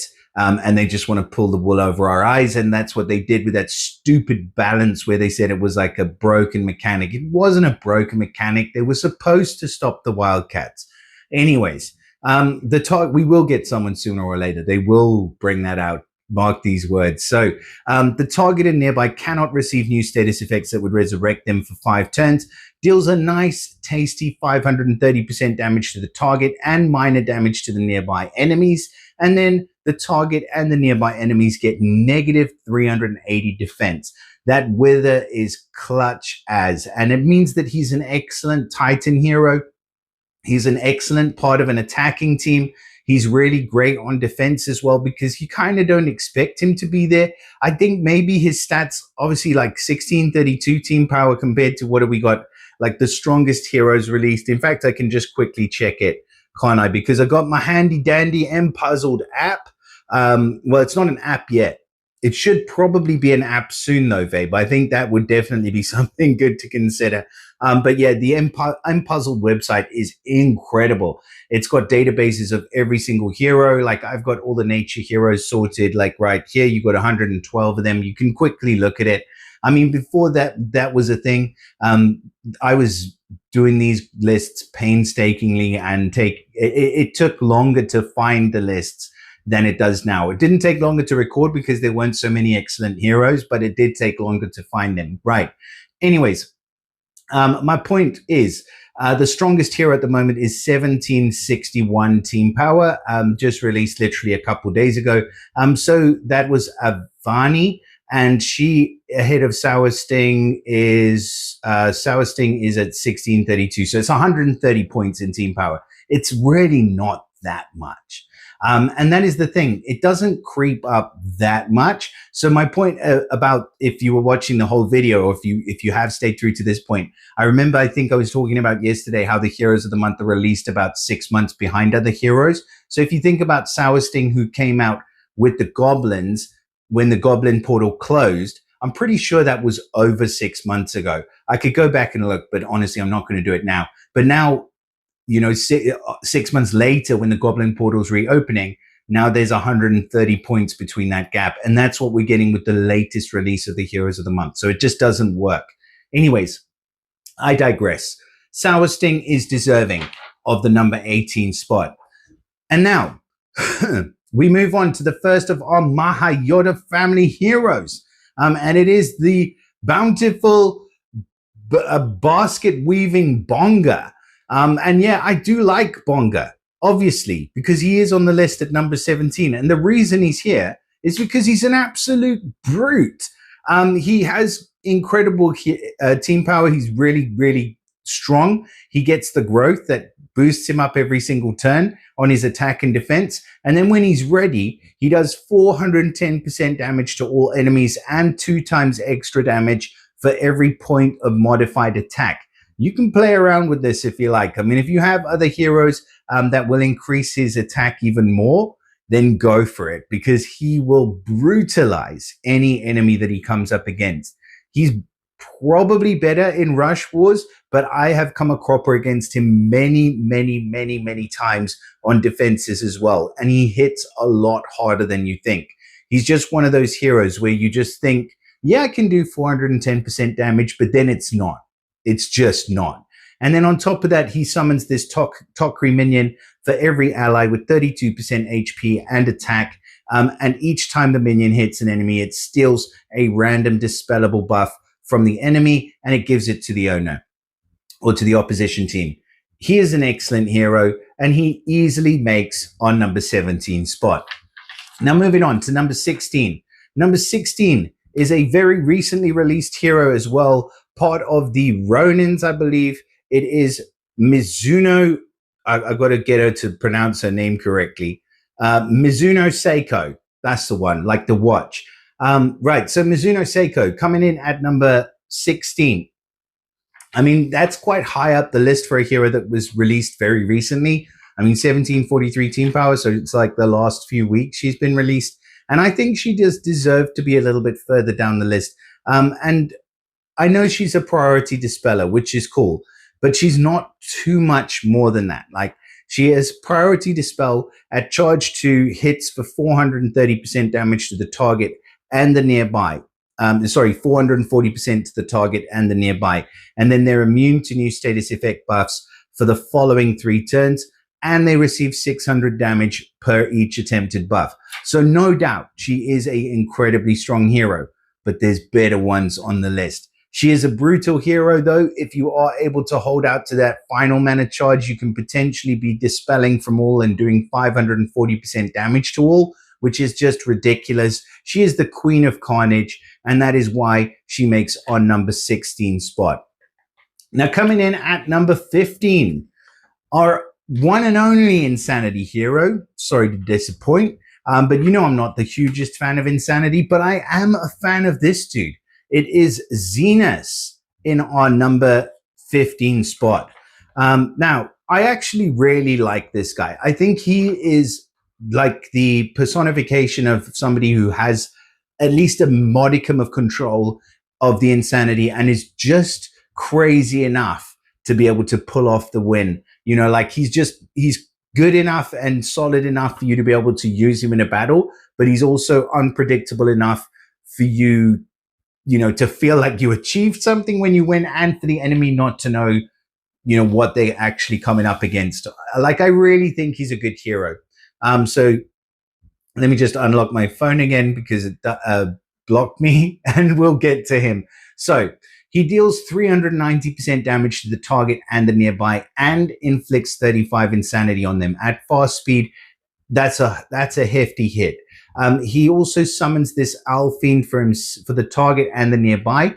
The Owl Fiend has 70% attack and absorbs 30% of the target's max health. But the main thing about it is the Owl Fiend also inflicts 5 insanity on the owner every turn, and at the end of the turn, it dispels one of its target's dispellable buffs. So it's a lot. It's a lot that's going on with this guy's special, and he inflicts himself with some insanity, but that's kind of minor. The fact is that he gives them 35 insanity for the target and the nearby, and then that Owl Fiend just chips away at them and chips away at them, and every turn it dispels buffs, and it gives them 5 insanity until, you know, there's, you know, after a couple turns, it's a 1 in 2 chance. After 3 turns, it becomes more in your favor that they are going to reverse cast their specials. And for that reason, and yeah, that alone, Xenos makes our number 15 spot. So now we move on to number 14. And coming in at number 14, and this was difficult for me because I honestly could not decide. And the spot is going to go to 2 heroes. So we're going to do Costume Art and Ragrim, because they are incredible. Both of them are insane healers. There are so many good healers in the nature element. I had to go back and forth between these two. Toxicandra was also in my mind. Freya Waru and Megwin also competing for the position. But at the end of the day, I gave it to Ragrim and to Costume Art because I honestly think they are just a little bit better than those other two. Costume Art, because obviously he's fast speed. He throws up that Firestorm ward that just blocks everything. He heals for a huge amount, and he deals out some incredible fire damage and makes it just so that it's like an impenetrable fortress when you go up against him. He is tough as nails. And then Ragrim, because obviously he's an incredible healer. He heals for some massive percentages for just the right allies, and he gives growth, 250 attack and defense for all. I mean, they are incredible, both of them. And also Ragrim gets that extra speed from the flight momentum. Both of them absolutely insane healers and well deserving of the number 14 spot. Now, number 13, lucky for some, And it is also lucky for someone who has made some pretty big waves in the game up until this point. It is the much beloved and behated Thaffa. Yep. Thaffa is at number 13. He was at number 1 for a long time, but yeah, I think his day in the sun is slightly fading a little bit. But that being said, he is still absolutely insane. This guy can wreck a team. He can, as his special says, grab and run. He steals mana from the target, does 375% to the target and to 4 random enemies, steals 70% of the healing applied to the target for 4 turns, so adding insult to injury. And then he can come back and do it all over again. 9 times. I was against Thaffa the other day. I think he revived 6 times, and that was it. That was it. That was the longest I have ever had. And it was horrible. And I hope it never, ever happens again. But I know it will. And that's the problem with Thaffa. And that is why he makes our number 13 spot. He's great, man. Let's move on to number 12. So coming in at number 12 is going to be a hero that I have been hyping ever since release, and flew well under the radar because I think was released at the same time as another big seasonal portal or a soul exchange or something like that. But that is Bulklug, the slimy wime that could. And honestly, I really believe in Bulklug. I think Bulklug is a strong freaking hero. 450% damage to the target and nearby, gives the caster and nearby 200 attack as growth, and then the caster and nearby reflect status ailments and 160% damage back to the attacker and block other negative effects from fire special skills for 4 turns. It's a lot going on. A lot going on for the caster and nearby. And then if the caster is defeated, they become a slime.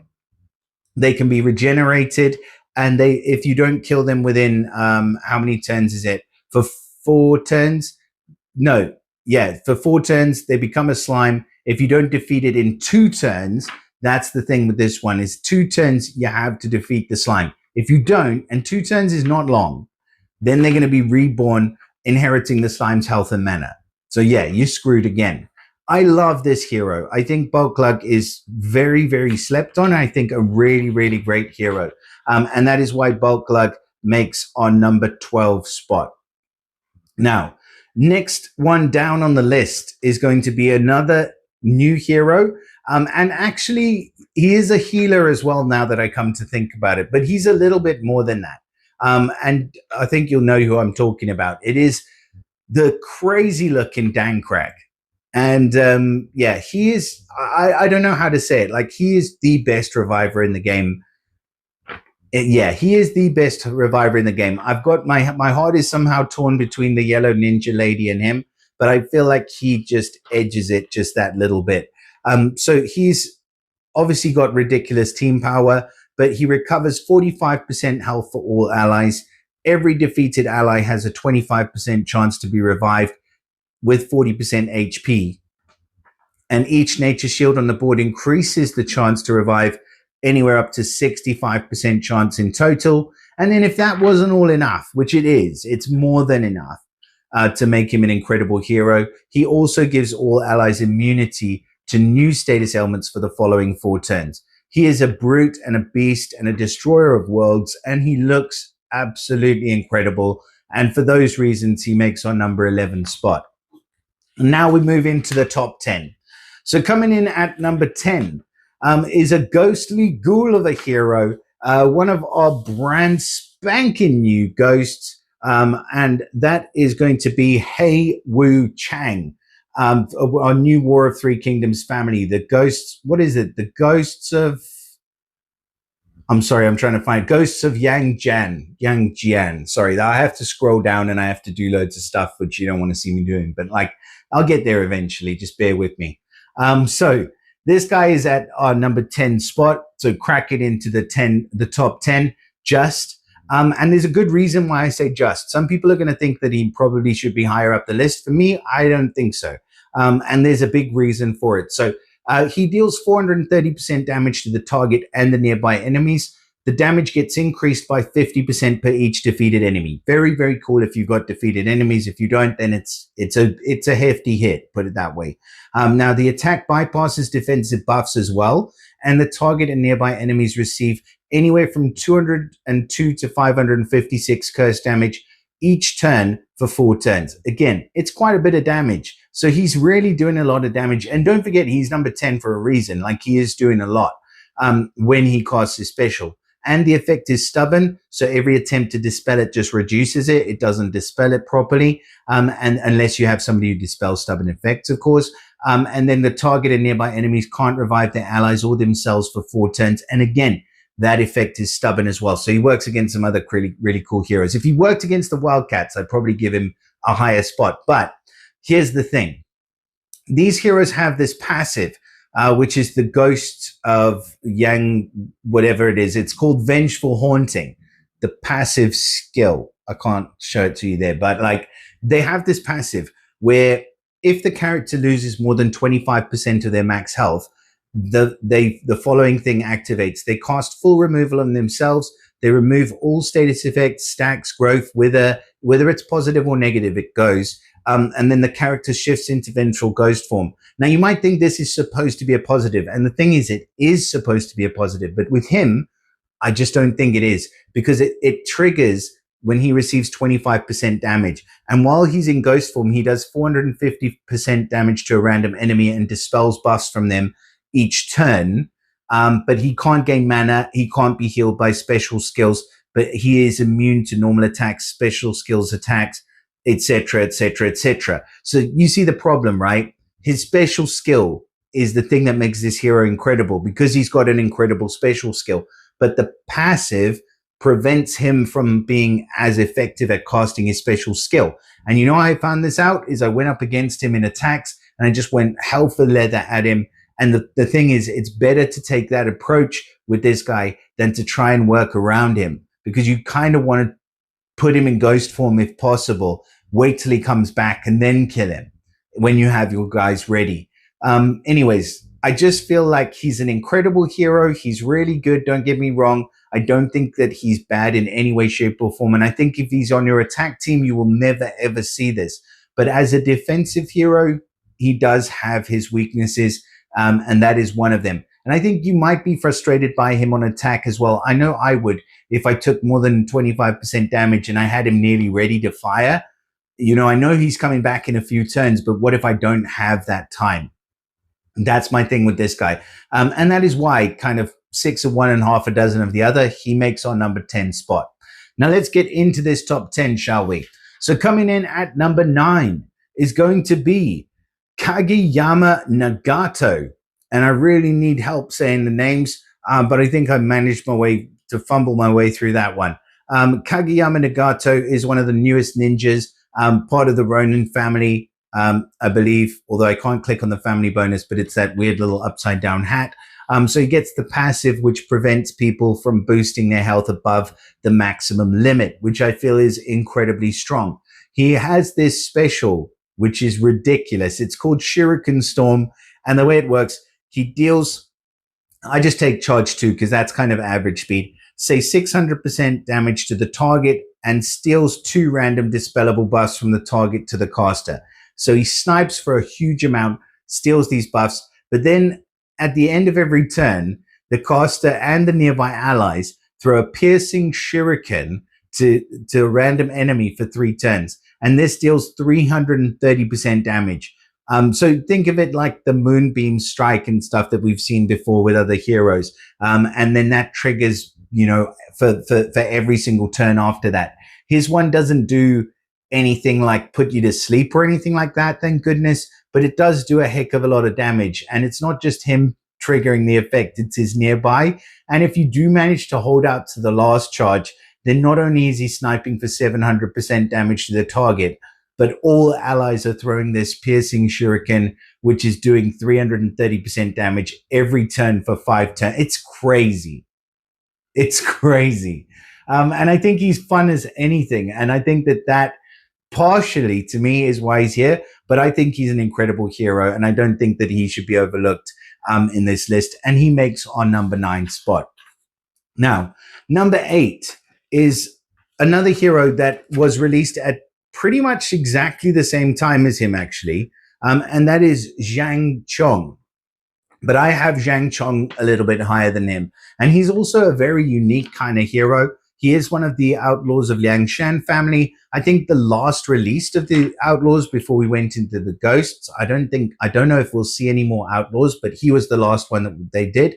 And he is incredible. So he's fast speed. He deals 270% damage to all enemies. And then for the next 3 turns, the caster deals 450% damage to a random enemy at the end of each turn. So you see where he's very similar to Kageyama Nagato, but he is, to me, better because he's fast and you control the speed. And I think that's why I put him higher up the list.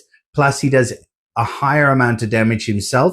And then also of that 450% damage that he does to a random enemy at the end of every turn, he boosts his health with 50% of the damage dealt. So he is a hit-all hero at fast speed with the chance for the critical hits, plus the extra damage coming out of him. He's just a damage machine, honestly. Like, he is just a brutalizing damage machine. And that is why Zhang Chong makes our number 8 spot. Now, number 7.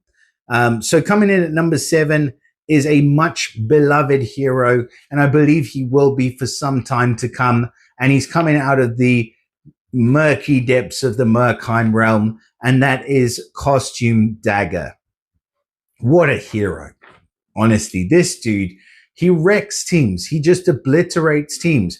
Everything is all in the right order. So let's have a look at him. He attacks all enemies with Firestorm Strike, dealing up to 1,650 damage, 40% more of their nature. Obviously, the element is wrong, but we can forgive him that. The target, the special skill never misses as well, so that's incredible. And then the damage bypasses the target's minions.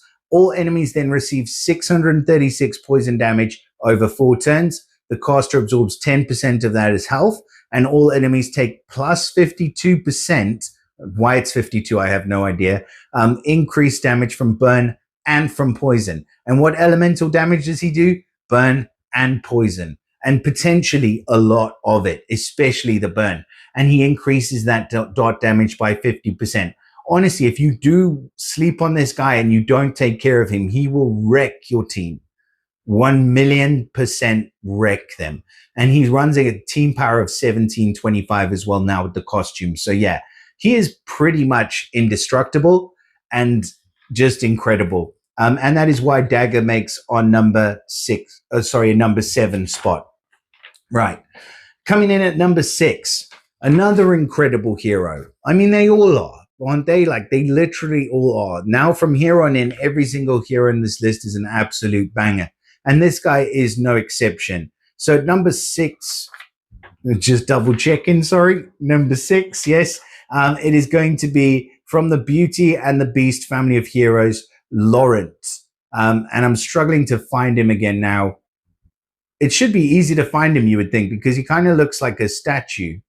But then when I'm scrolling through this list and I'm trying to talk to you, it's like multitasking, which is like not something that many of us men are very good at. And I'm probably like one of the worst at it. There, I finally found him. Look how long that took me. That is ridiculous. Although there are 112 heroes, and that to me feels like a lot. Right. Anyways, it's like having your other roster, like looking through your roster at the same time. So Laurent, he is an incredible hero. Let's look at the stronger version. So he deals 600% damage to the target, minor to nearby. He is also he's at average speed, so that's pretty good. That's 300% to the nearby, actually. Bypasses defensive buffs again, gets taunt for 4 turns, and then gets Stone Skin that drops all received damage to him to 1 and is removed after 5 hits. I mean, it's just too much, honestly. Like, when Laurent gets going, you know it's over. And it's sad, but, you know, there's not much that you can do about it because you have to dispel the taunt and then you have to get rid of the Stone Skin by hitting him 5 times. Or you have to, like, he's going to come back. He's going to do it again pretty quickly. He's immune to ailments, so you can't kind of damage him that way. He's just such a great hero. Like, he's a real true all-rounder. And that's what makes Laurent our number 6 pick. And now we're into the top 5. And starting off the top 5 is actually going to be probably one of the oldest or older heroes on this list. And that is going to be another Murkheim hero. And that is Fafnir. Yeah, he deserves it. He 100,000,000% deserves it. And anyone who has him and uses him on a regular basis will tell you exactly the same thing.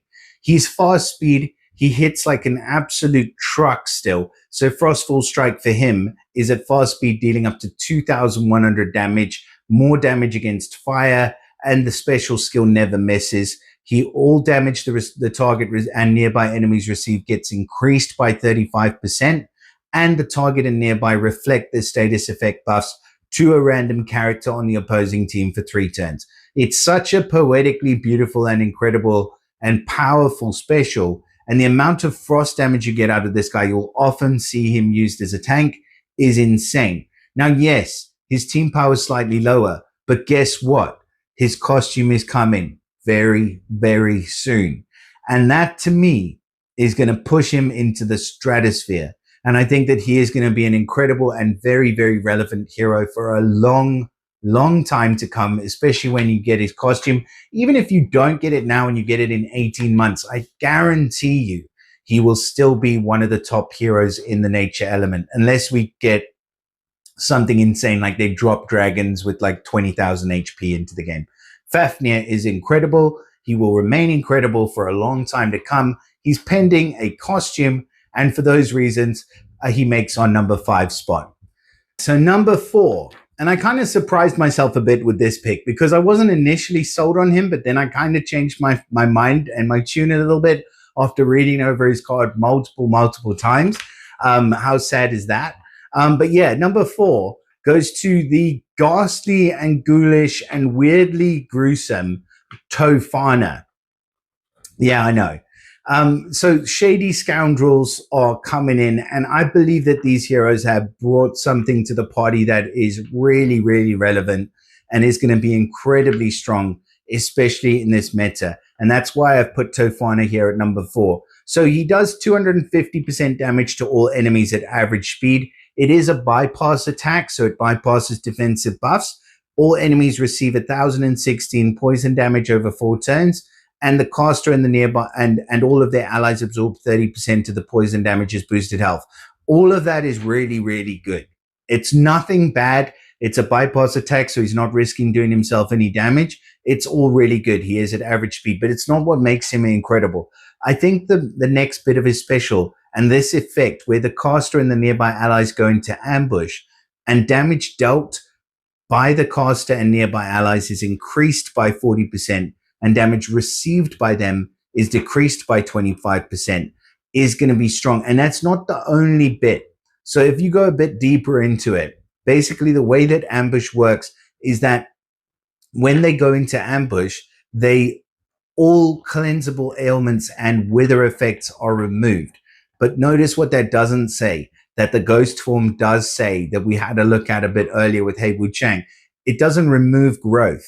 So you can have growth on you as much as you want, and then you can go into ambush and you're dealing 40% extra damage and you're taking 25% less damage. So it's more about how this guy works with other heroes around him. And I know I said that wasn't making him a great hero, but actually, you know what? I think it is. And I think that this guy is going to be a pretty incredible hero, and they don't come out of ambush. The allies don't come out of ambush until they've received 1,200 damage as well. So that means you have to really work to get rid of that effect. It is otherwise uncleansable. So yeah, it is very, very good. And I feel like it is extremely strong for this dude.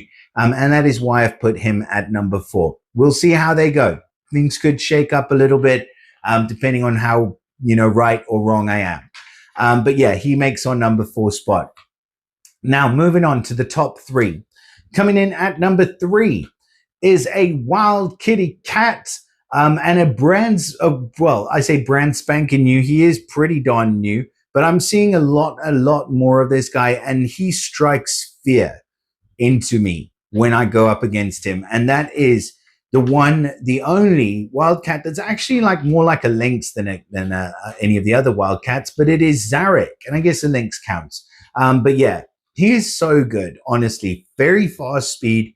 He deals 350% damage to the target, and he does an extra 150% damage to as many random enemies as there are nature shields on the board, up to 12 times. So he's just brutal. He's like Thaffa on steroids at very fast speed. Imagine that. Well, you don't have to, because this is what it is, this guy. And then the damage is reduced on each consecutive hit, but all hit targets also get 1,000 surge bleed damage over 5 turns, and that can stack on top of itself. It's crazy. It's strong. It's brutality. It's very fast speed, and it is Zarek. He's incredible, and he makes our number 3 spot. Now, number 2. Yeah, you didn't want to be number 2. He did come in number 2, sadly. And I think he's not number 2 in a lot of people's hearts and minds.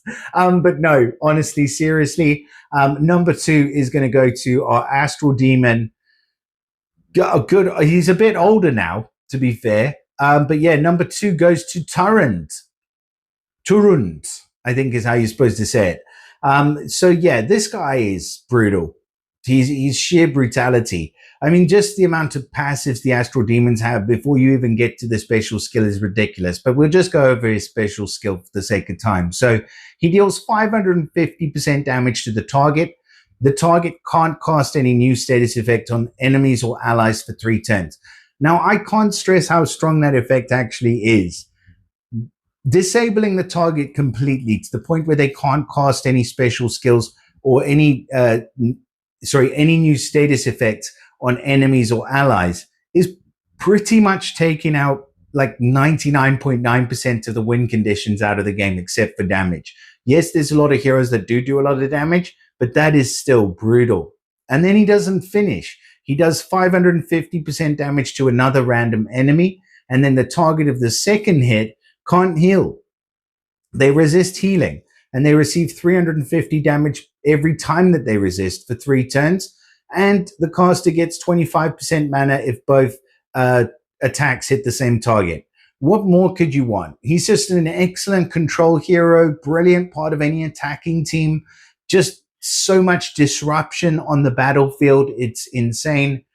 I really, really like him, honestly.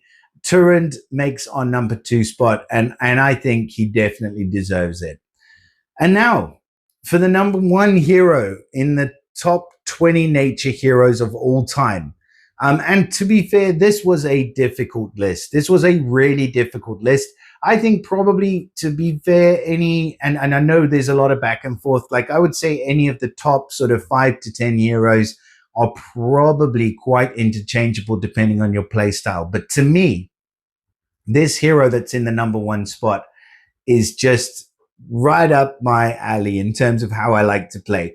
And that is from the Construct family of heroes, the incredible, robotic, hypnotic Sylosis.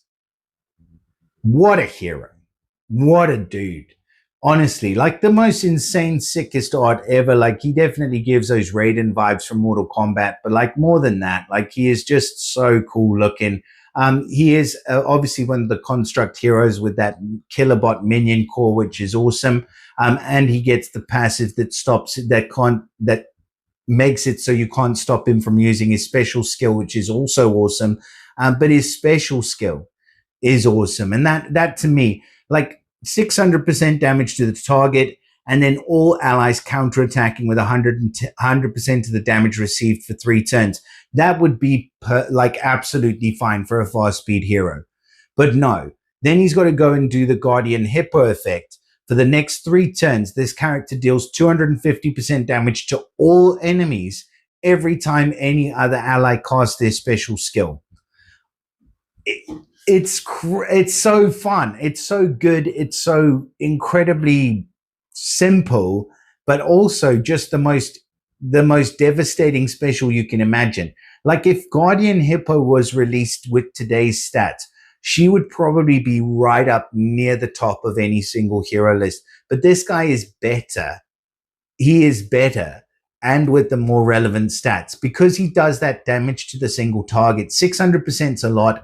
And then he gives counterattack to the entire team.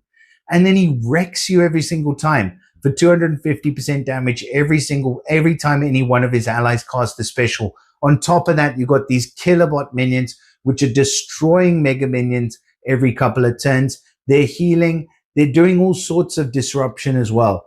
And you cannot stop him. That's the biggest. I don't say that's the biggest part because everything is the biggest part. So when it comes to this dude, you cannot stop him. He can't be silenced. And that to me is why Sylosis deserves the #1 spot. And yeah, that is it for the list of nature heroes. I hope you guys have enjoyed the video, enjoyed watching it as much as I've been making it. I know it's a long video. I know it's a lot. However, I feel like it's kind of nice to get everything out there, like gives us some perspective on all the heroes in the game. It certainly gives me a lot of perspective, especially doing this. And it's not the kind of thing that you do all the time, go through all the heroes and then be like, okay, where do mine stack up? Like, how does what I've got compare? Who is like really good that I've been sleeping on? All of those questions, hopefully, we'll be getting some answers through this video series. So yeah, if you guys are not subscribed yet and you made it this far, then what are you doing? Hit the subscribe button.